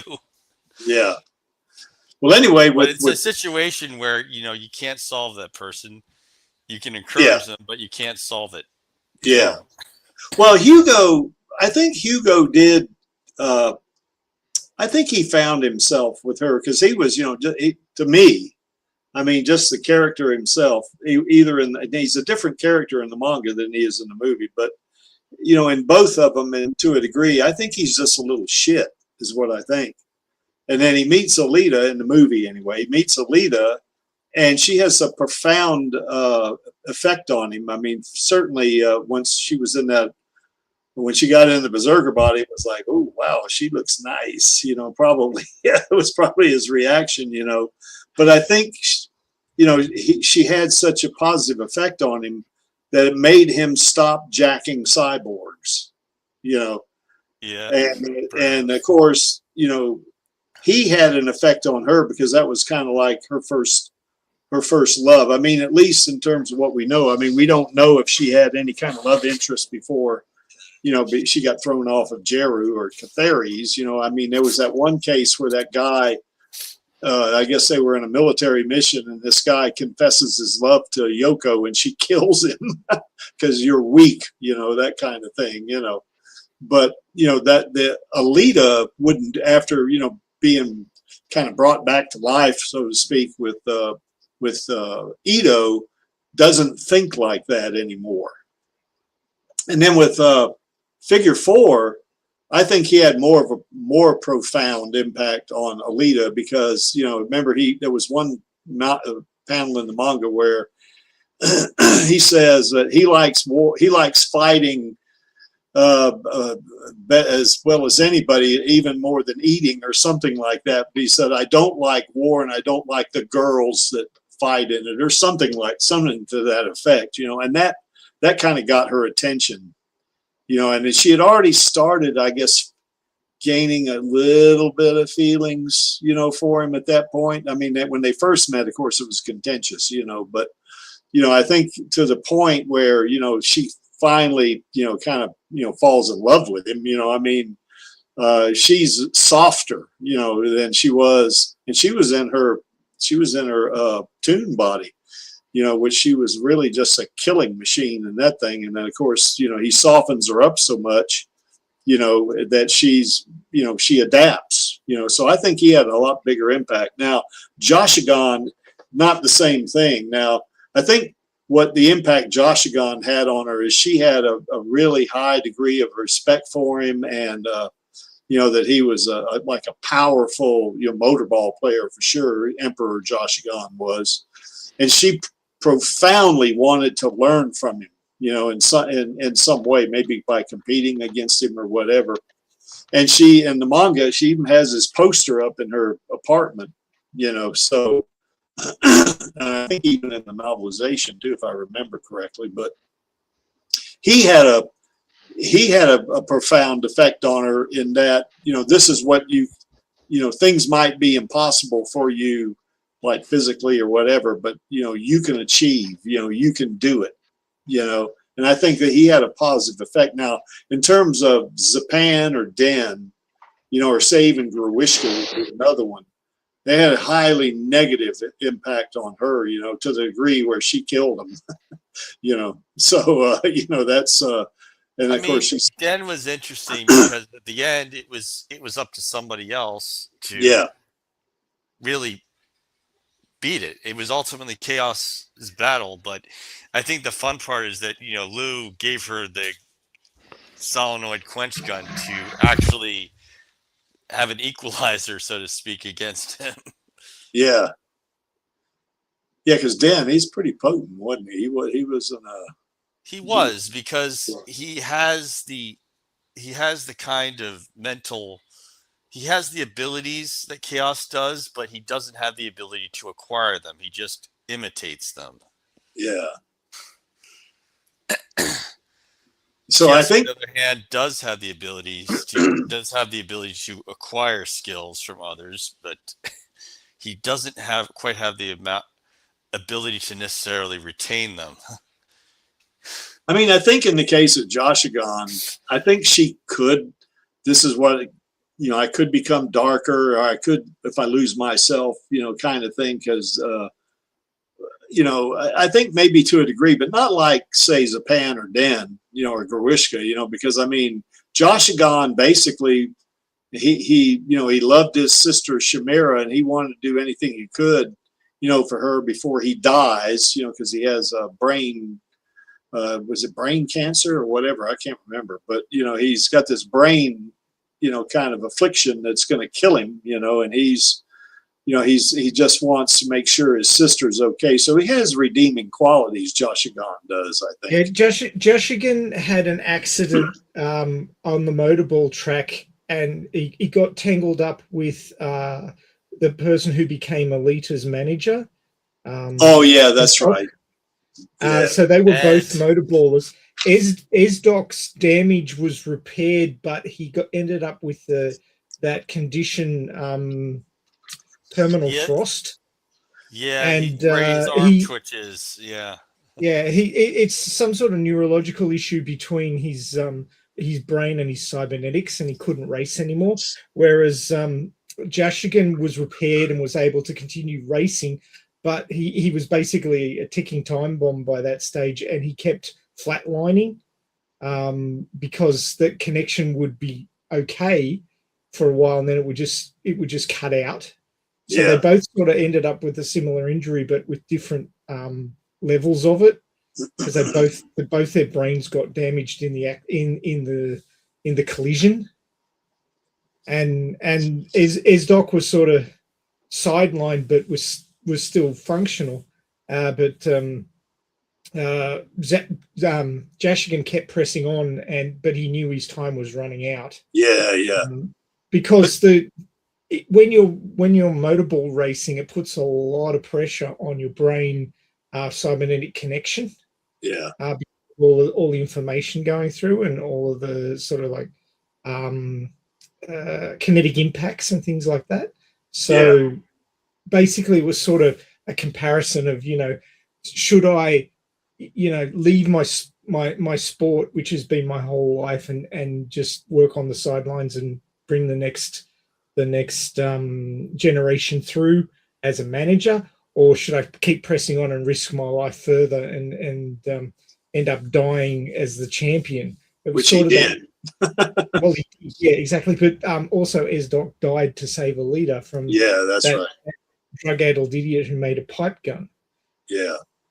So I mean, it was Kishiro's sort of dark storytelling in that one looks like he's going to survive, and the other one's going to die like champion, but then they both die anyway because that's Kishiro. Everybody dies. Yeah. Well, he messes with his characters a lot. Yes. Yeah, he does. But anyway, the way I see it, Ito and Figure 4 have the biggest positive impact on Alita, and she's in different bodies, of course, so she's able to adapt. But Ito gave her that foundation, the basis, for her, morality or ethics, or just being human or something like that, after being rediscovered, because before she was not a good person, for sure. When she was in the in the movie, when she was in the or in the manga, she was in the Mauser school, I guess. She was not a good person, but Ito kind of had a blank slate to work with, so she became a good person. And then of course I think Figure 4, her relationship with Figure 4 helped her rediscover her humanity, after she was deceived by saying everybody you know and love is dead, So anyway, because they were using it to manipulate her, I guess. So anyway, anything else or any other character? Because I only got just a few up there. Of course, there's so many characters in the Alita verse that you can't get them all up there. I mean. Is there any characters, Maxie, you can think of, or that maybe bears a little inspection? I think Lou is a sort of a big impact on Alita, even though she was wanting to just let it all turn white and just combat for the sake of combat, so that she didn't have to think about being a slave to Zalem sort of thing. Okay. Lou was sort of a light in the darkness, and was her friend, her real friend, which, it's sort of that whole, excuse me, it's sort of whole friends across the battle lines kind of idea, where, you might be on different or opposing sides of a argument or a political divide, but you can still be friends and still look out for each other. Yeah. Well, I think Alita, regardless of who the relationship she has, I think she kind of discovers a little more about herself with each one of these people she meets. I think it kind of just gets ingrained in her somehow. Erica, oh God, yes. Angelus, Erica, yeah, that's because especially in Mars Chronicles early on, of course, and Erica's like her sister almost. So, all right. Well, I guess we can move on. Also, as a bit of a what if, because that's probably something that the leader would have turned out to be, if it wasn't for like pivotal life decisions and life events. Okay.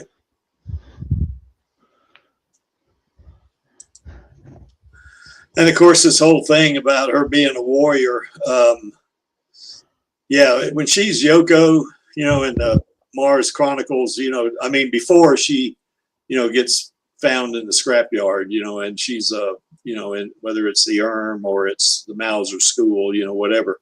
And she's a mercenary, isn't she, Maxie, in the manga,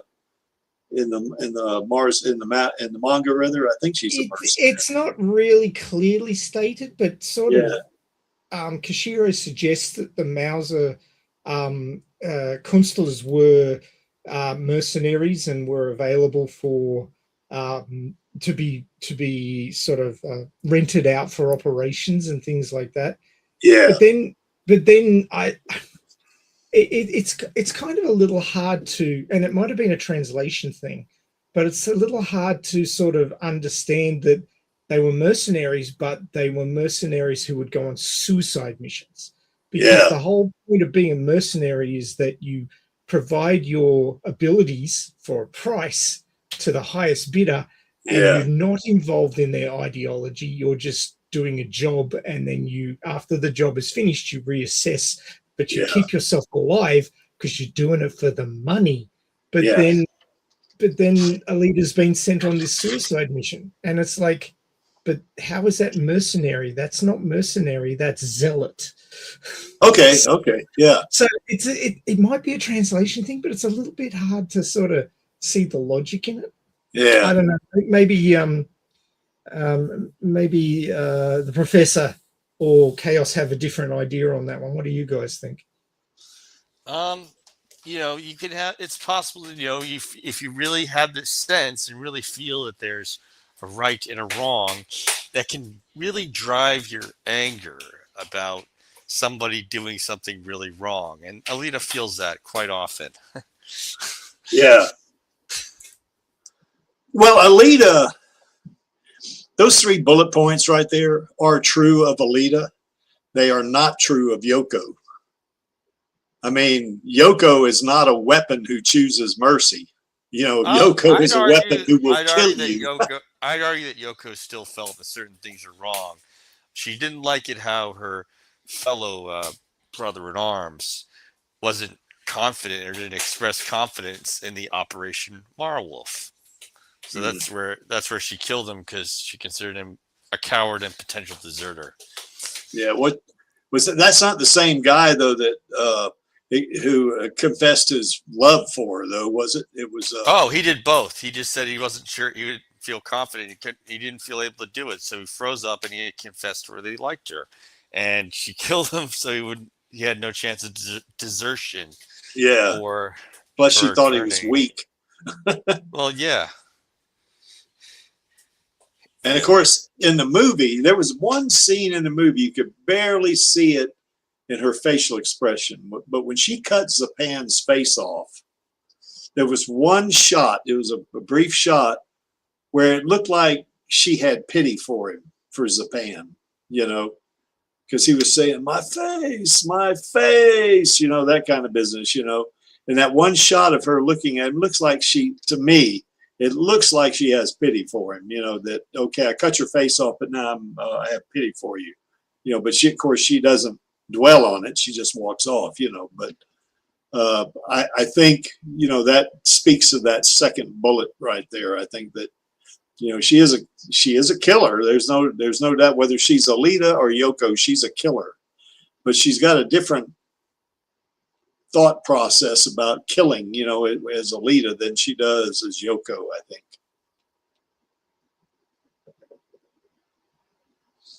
Yeah, I guess you're right, AKA. Maybe it was, maybe she was disgusted with him as well. Maybe it's a combination of both, I guess. You're probably right about that. Because, I mean, Zapan certainly tried to kill Hugo, for sure, and framed him, so I can't imagine that she would, that would sit well with her. Of course, she didn't know, I guess, that that Zapan framed Hugo, but she did know that Zapan tried to kill Hugo, and of course, that is not going to sit well with her. That's the worst thing, threaten someone she loves. That's, you don't want to do that around her. I mean, you're not going to be around long if you do, So anyway. Well, if you remember in the manga, it was actually Clive Lee that was coming after Hugo and tried to kill him, and it was both in the manga and the anime that Clive Lee zapped. Yeah, he got zapped by. She called lightning down, didn't she? Yeah, she charged him up. Charged him up. Bloom. Yeah.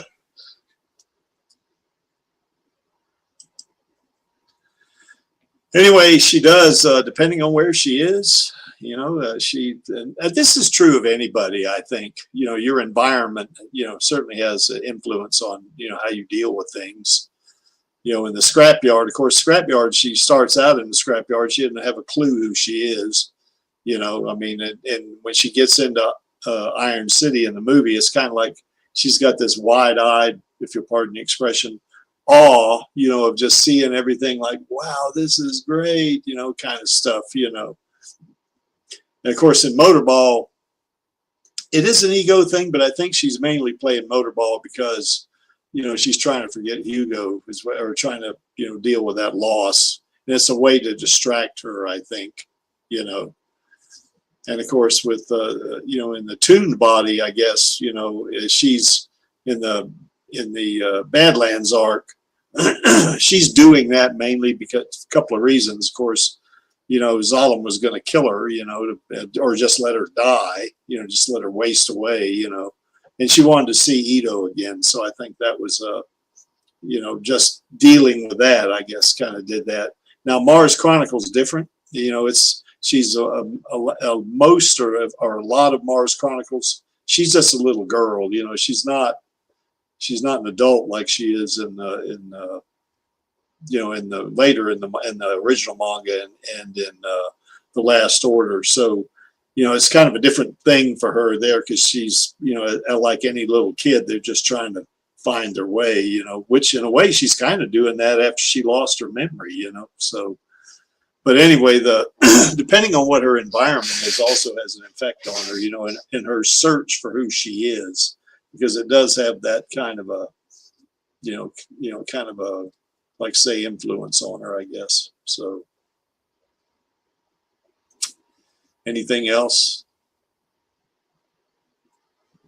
One thing I would say about the Motorball thing, yeah, that I think she thought, well, at least in the novelization, that to her, Motorball was almost like like it says there, a seduction, you know, like, wow, look at that, you know, I mean, I can do that, you know, or something like this, you know, just like competing or something like that. I think that really struck a nerve with her, you know, that she kind of wanted to do it, you know, just because it felt delicious to her, you know, and I want to get into that, you know, that's probably what she was thinking. But anyway, I don't know about the fame part of it, you know, the fame maybe, but, you know, I think mostly it was the competition that was driving her. She certainly wanted to compete with Joshigon, you know, so. All right, moving on, I guess.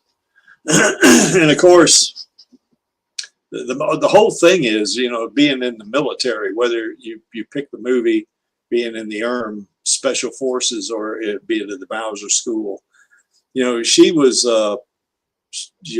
built as a war machine, you know, as a killing machine. You know, she was trained to do it, you know, and I think in the backstory, at least for the movie, she was trained in a standard titanium body or something like that. And then they put her in a berserker body when she was like 17 years old or something like that. And, you know, the whole thing is, it's just, you know, you get a mission and you're going to accomplish it. You get your orders, you do it. But eventually, you know, when she, I guess, you know, Ito, you know, discovers her in the scrapyard and she, you know, meets Hugo, she meets Figure 4, you know, she's a different person, you know, she's a totally different person than Yoko. Now in the Imaginos body, it's a different story altogether, you know, I mean, once again, she's an android. So programming does come into play, I guess, but I think she's still like maybe artificial, almost akin to artificial intelligence, except in her case, it's, I guess they actually uploaded her consciousness or something into the brain chip. I'm not sure. They don't really go. Well, I mean, artificial intelligence is a very broad term. It's yes. I mean, it's been something we technically have for a long time. Even, you know, even with PCs, you mean you have more advanced processing power and you have, Yeah. you know, more data that you can code with.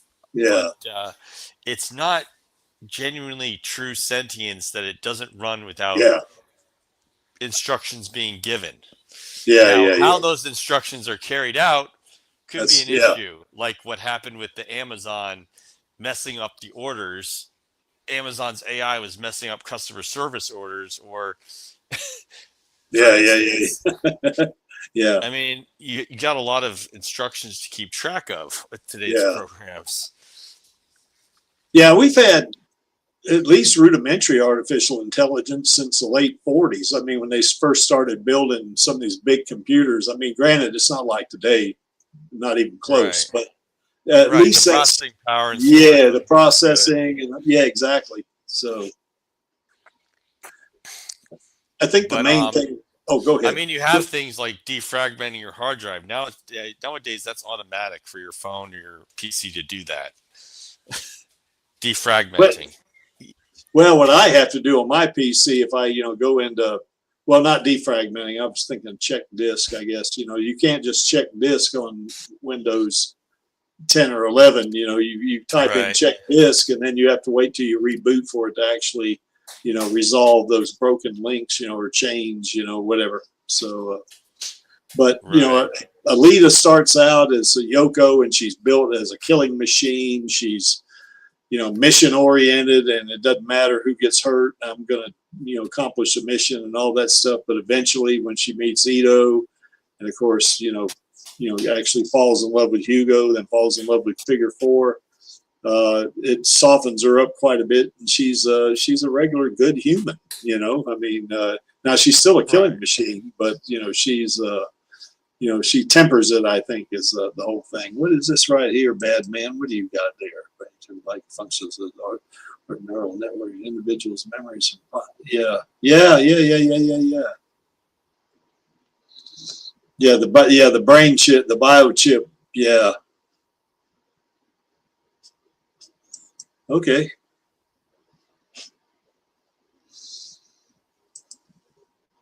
And of course, this is a no-brainer. Of course, Alita, she wakes up, after Ito finds her in the scrapyard. We all know the story, and she's a blank slate. She does not know who she is. She don't even remember her name.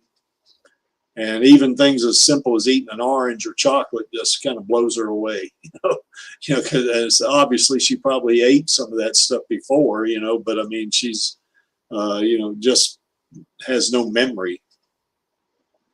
And of course that second bullet, acting or not remembering or whatever, I think the whole thing with her is she's got to be in some kind of a dangerous or life-threatening situation for it to trigger her memory, of what she was like before.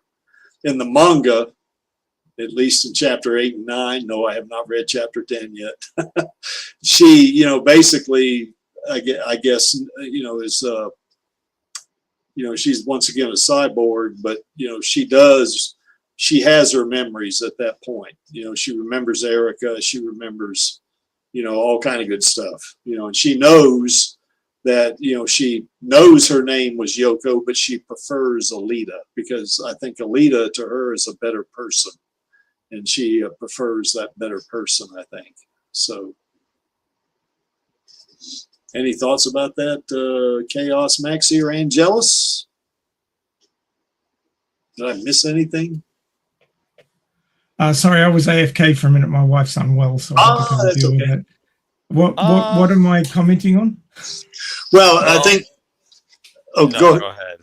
Yeah, I think with her, I think in the case of her memory, she doesn't have any memory to begin with, but it's like, she gets in. Well, for one thing, when she gets in the Imaginos body, and she gets, whatever she remembers, whatever gets uploaded in that brain chip, that may or may not be her sentience or something like that.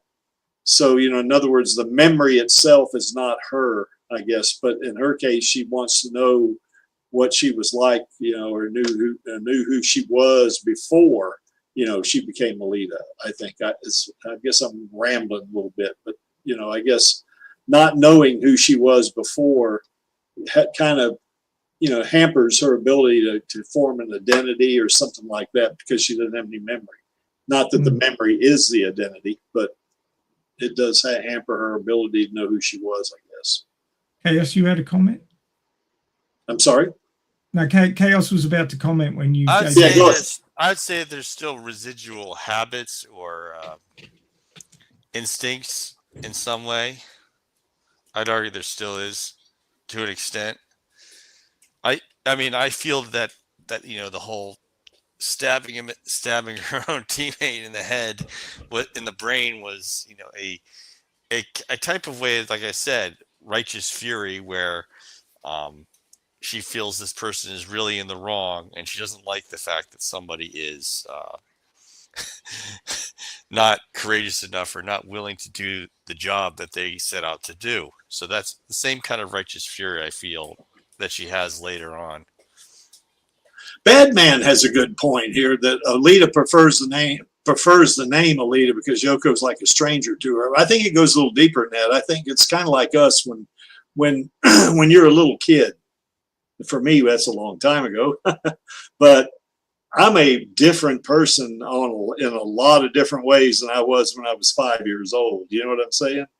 Now, I do have some memories of what I was like when I was 5 years old, but I am a completely different person in terms of my mental, my psychological processes and stuff like that. I'm a different person, so. Well, the brain changes as you age, and you do actually think differently.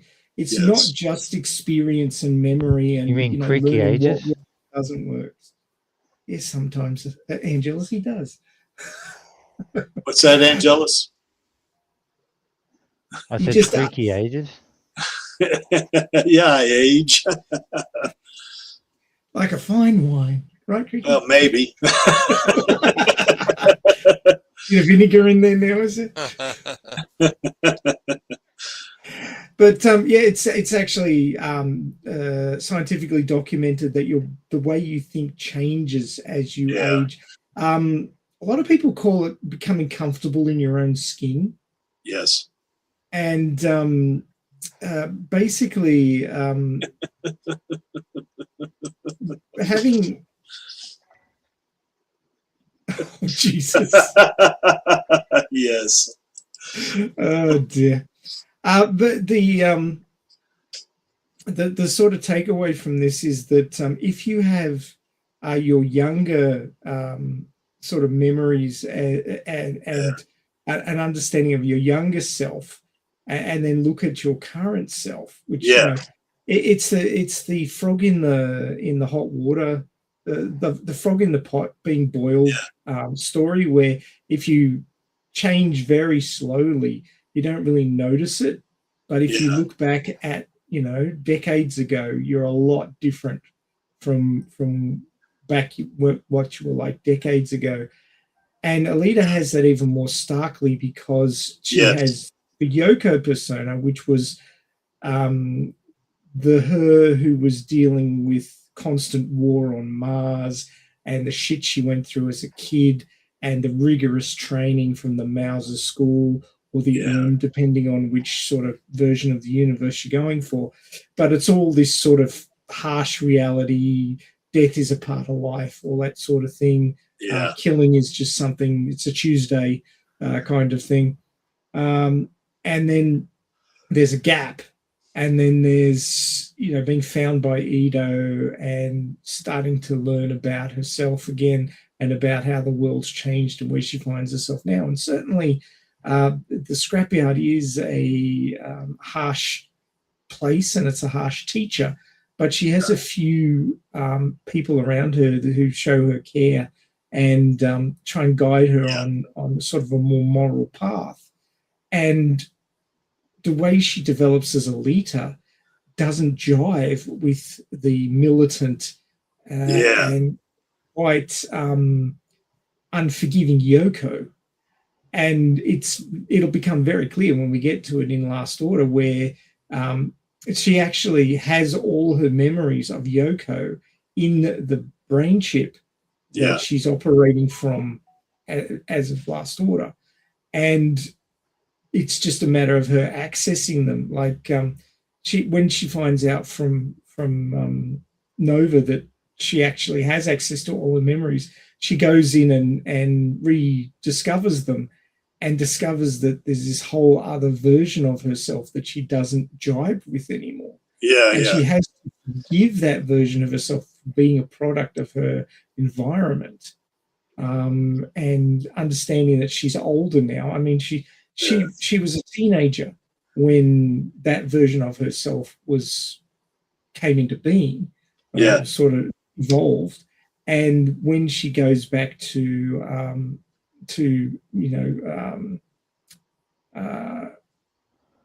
forgive her younger self, she's in her 30s. yeah, So she's got a lot more experience and a much different sort of take on life than she did then. Her teenage self had not known love, had not known family, had grown up as an orphan, had been mistreated, and then became this military orphan who was then trained as a killer, as a child soldier. So it's a pretty brutal upbringing, and that created a pretty brutal persona. And then it was all reset, and she got sort of family and care from Edo and other friends, and she found love multiple times, and she discovered the softer side of life and became a different type of warrior. Yeah. And then that different type of warrior had to make peace with the teenage rebel, militant killer. So that's the sort of thing where Kishiro's sort of saying that your young self is not you now as you get older. And that's, he was realizing this himself as he was growing older. I think he was doing Last Order in his late 30s and through his 40s. So that's what he was discovering himself. So that's what he was writing about. Well, I think too that, it's kind of like the bad man's point here.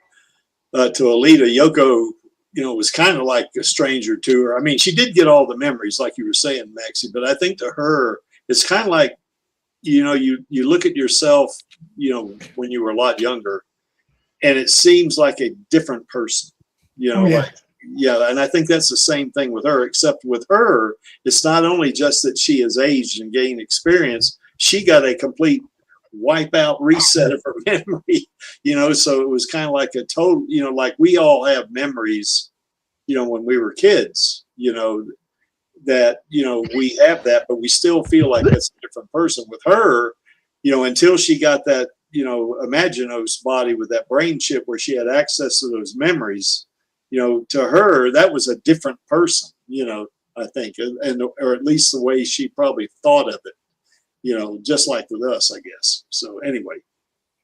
And on another level, you have to remember that the brain in the box, which was Alita from the first series, when at the end of Last Order, when she is embodied into a biological body for the first time ever, she has none of those memories. She has none of that experience.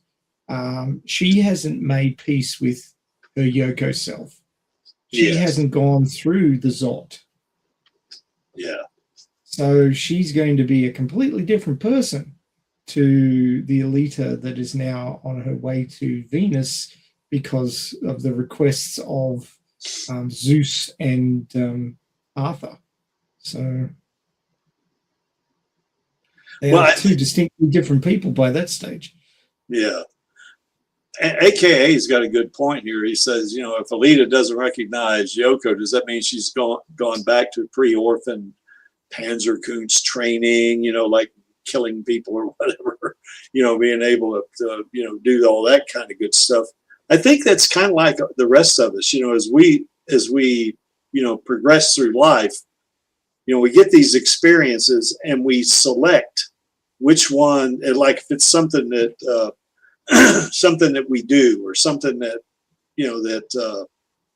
let's see, what's the lack of a better term, some kind of action we take, that we've learned back when we were younger, and we see that action was not good or it didn't work for us. It was just, or maybe it was bad, it was evil, I guess, or something. we select, what is good for us. And I think in terms of Alita, even though that Panzerkunst was part of that training of her learning to kill people, as Yoko, she said, okay, I can use this for good. So she retains that Panzerkunst, plus it's already in her core to begin with. So, she can temper it, I guess. So she actually, instead of going back to those old ways, she says, okay, I know I learned this and it was bad, but I can make this work, more positively. I can make this a force for good or something like that, I guess, is the way I see it. So anyway.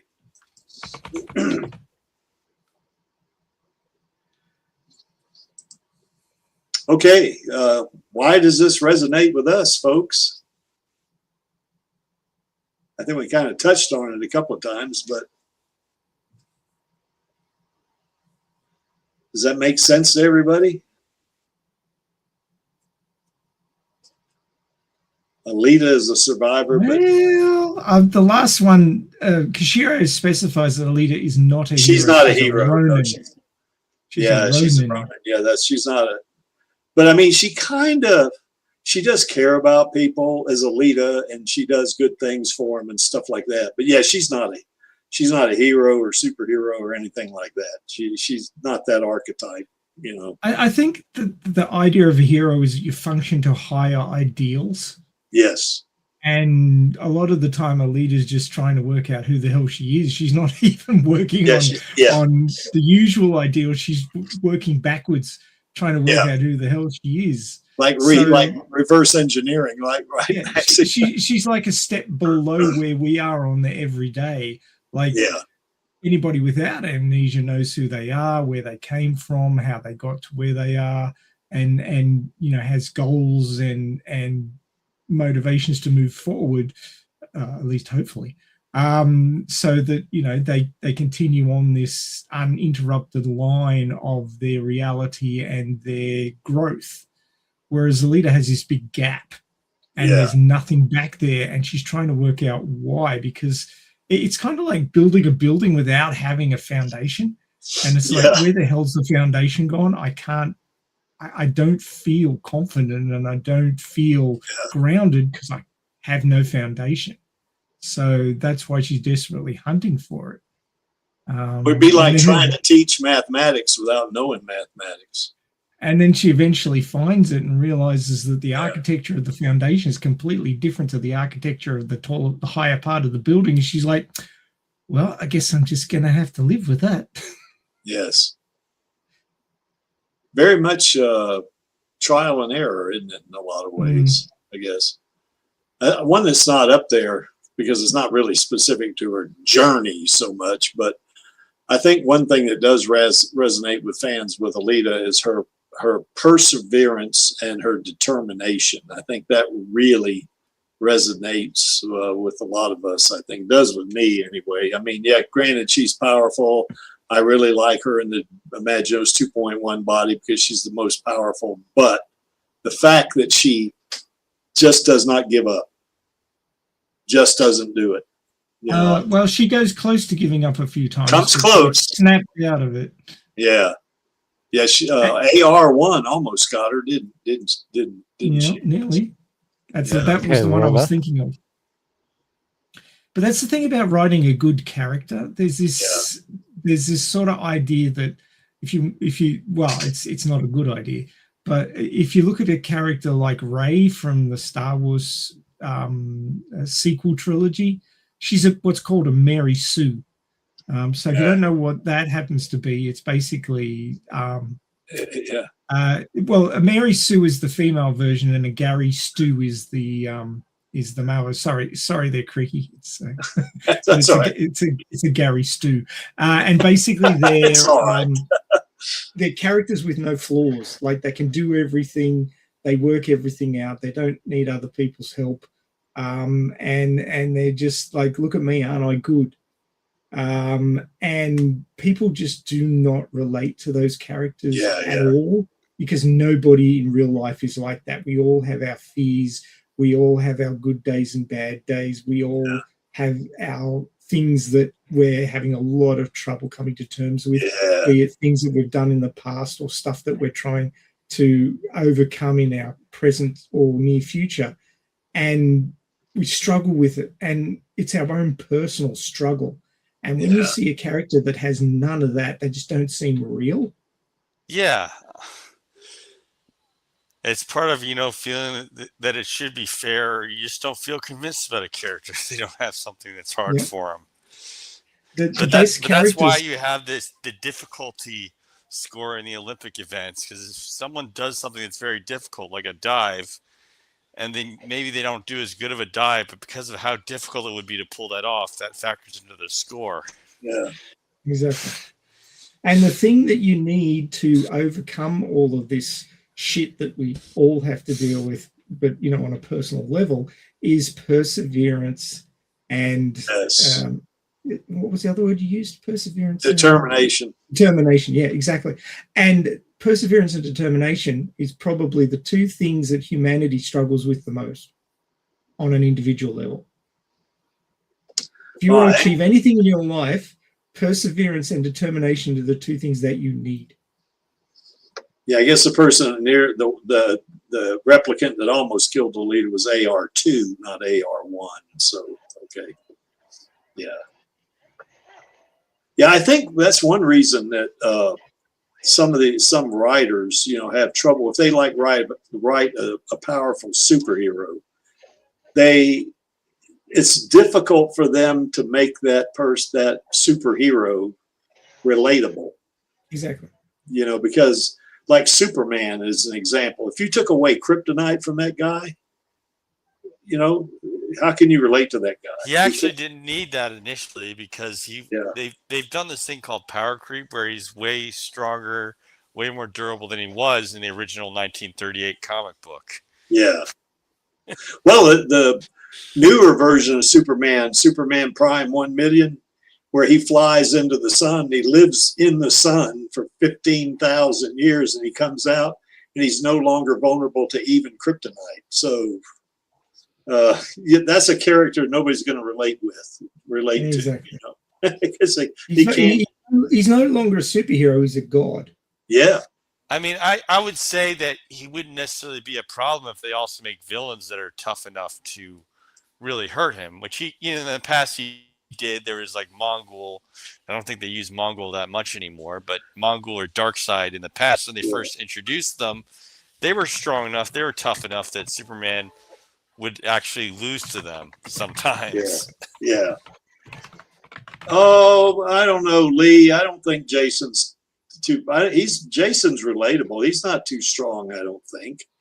I don't think you got a problem there. I don't, anyway. So,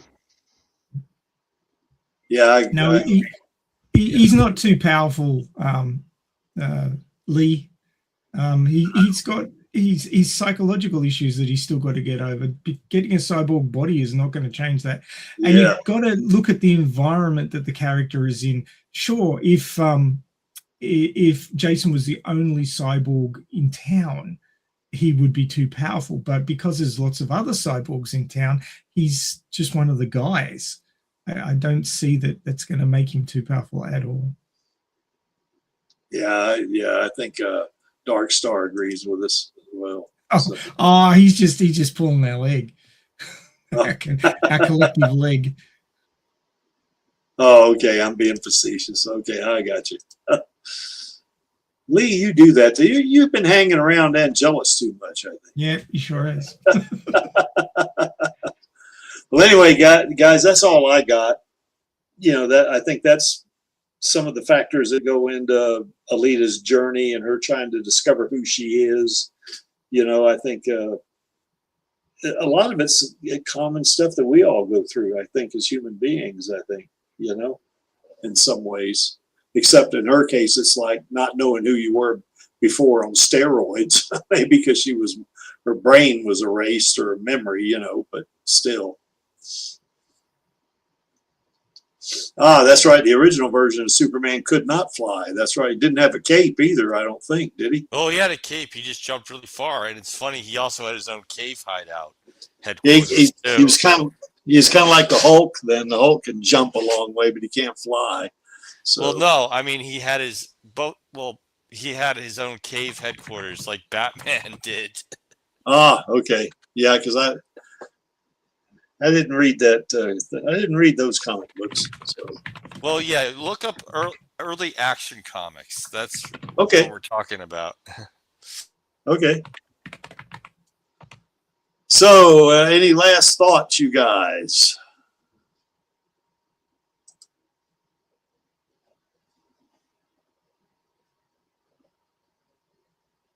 None for me.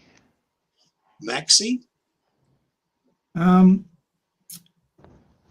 There's an old saying.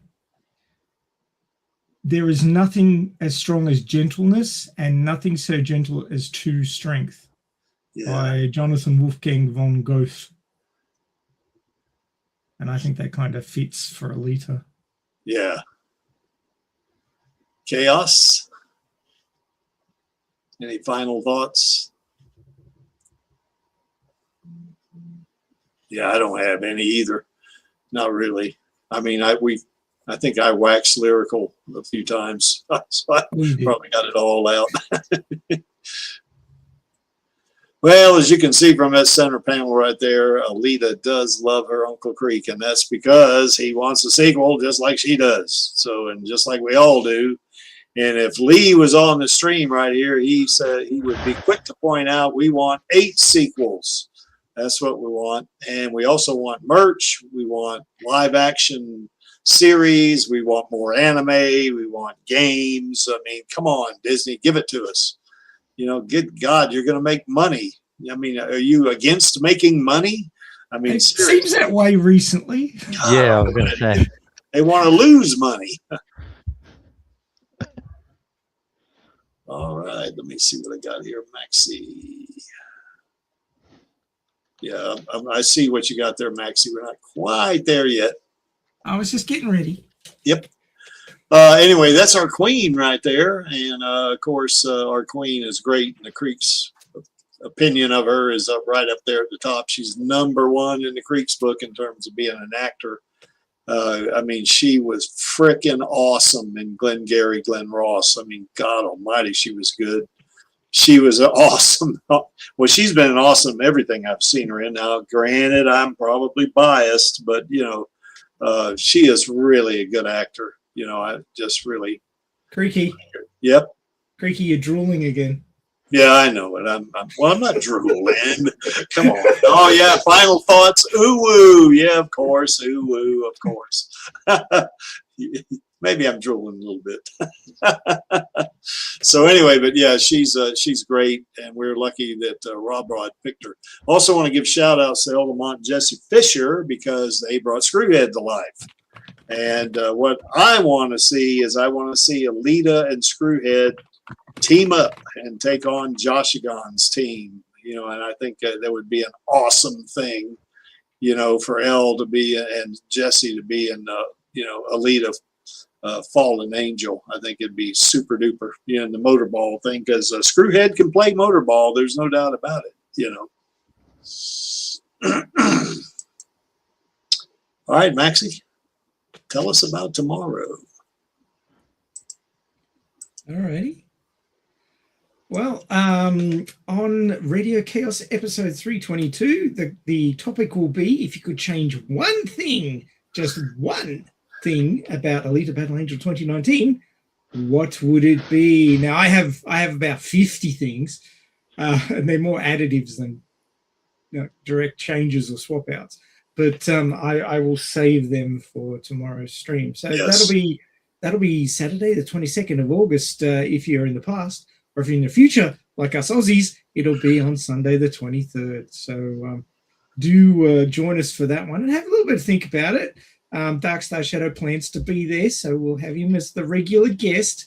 He's probably heading his way onto the regular attendees list very shortly because he's been showing up a lot. But what do you think of that AI swap there, Creaky? I love that as well as AKA loves it as well.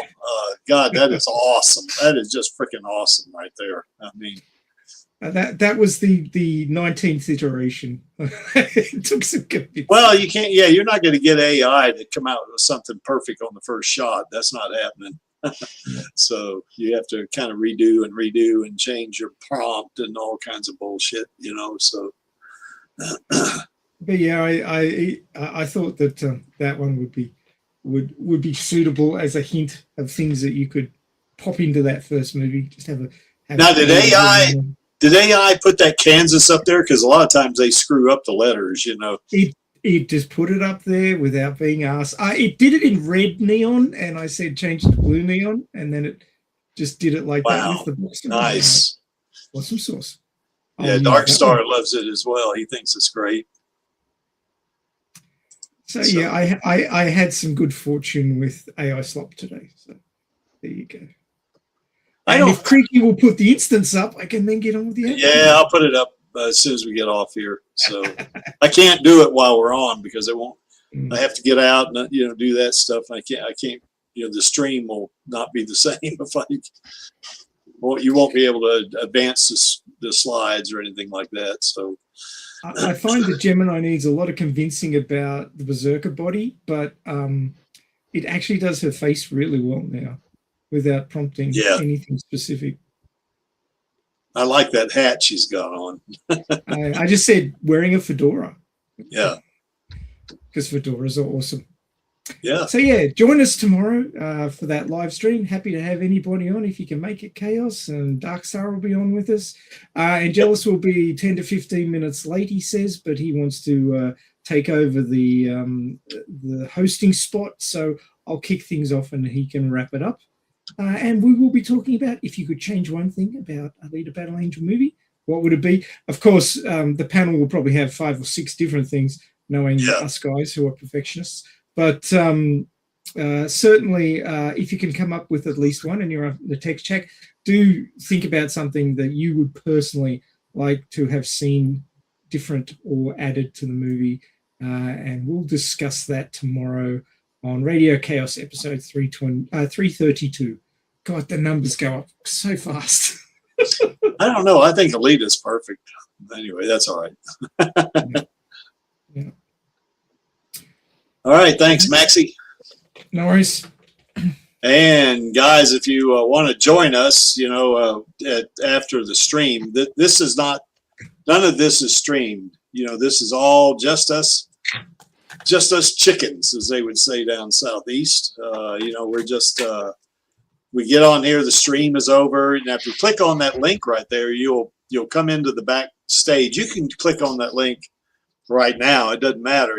I won't bring you in until after the stream is over, after the outro is run.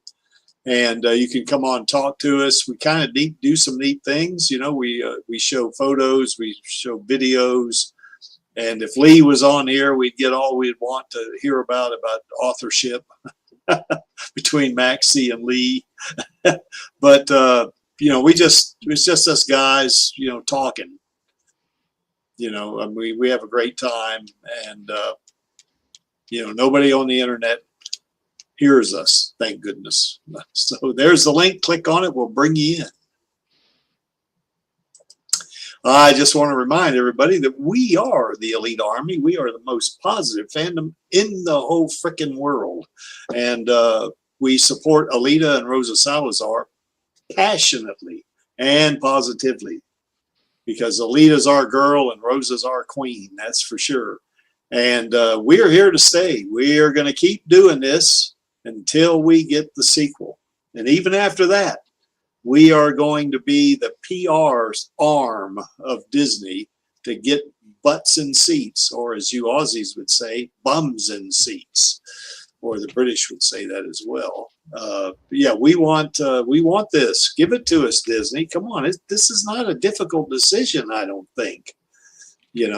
Perhaps James Cameron we're still working on avatars has something to do with it, but it didn't have anything to do with green lighting it. Now you green light it and you don't want to do it, produce it, 10 years later maybe, but come on, you're going to make money on this. There was no Alita Army when Alita came out. Now there is, and there's a lot of us. So, if you greenlight that sequel, you will make money.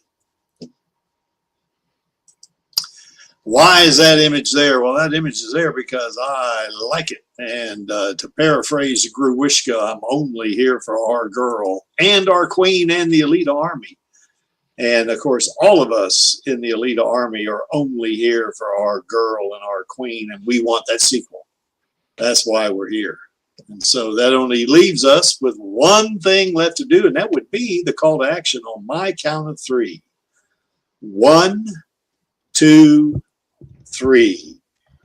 Film the sequels, sequels, baby. baby. So we will catch you tomorrow on Radio Chaos, and we will catch you next Friday on the Alita Live, or if you're in the future like the Aussies, next weekend on the Alita Livestream. Bye. Bye. What's up, Alita Army? This is Hot Toys Alita, and I hope you enjoyed this week's Alita Livestream. Please join my Uncle Creek, Angelus, and our other guests for next week's show. Remember, I do not stand by in the presence of evil, and film those sequels, baby. See you next time.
No cause is lost.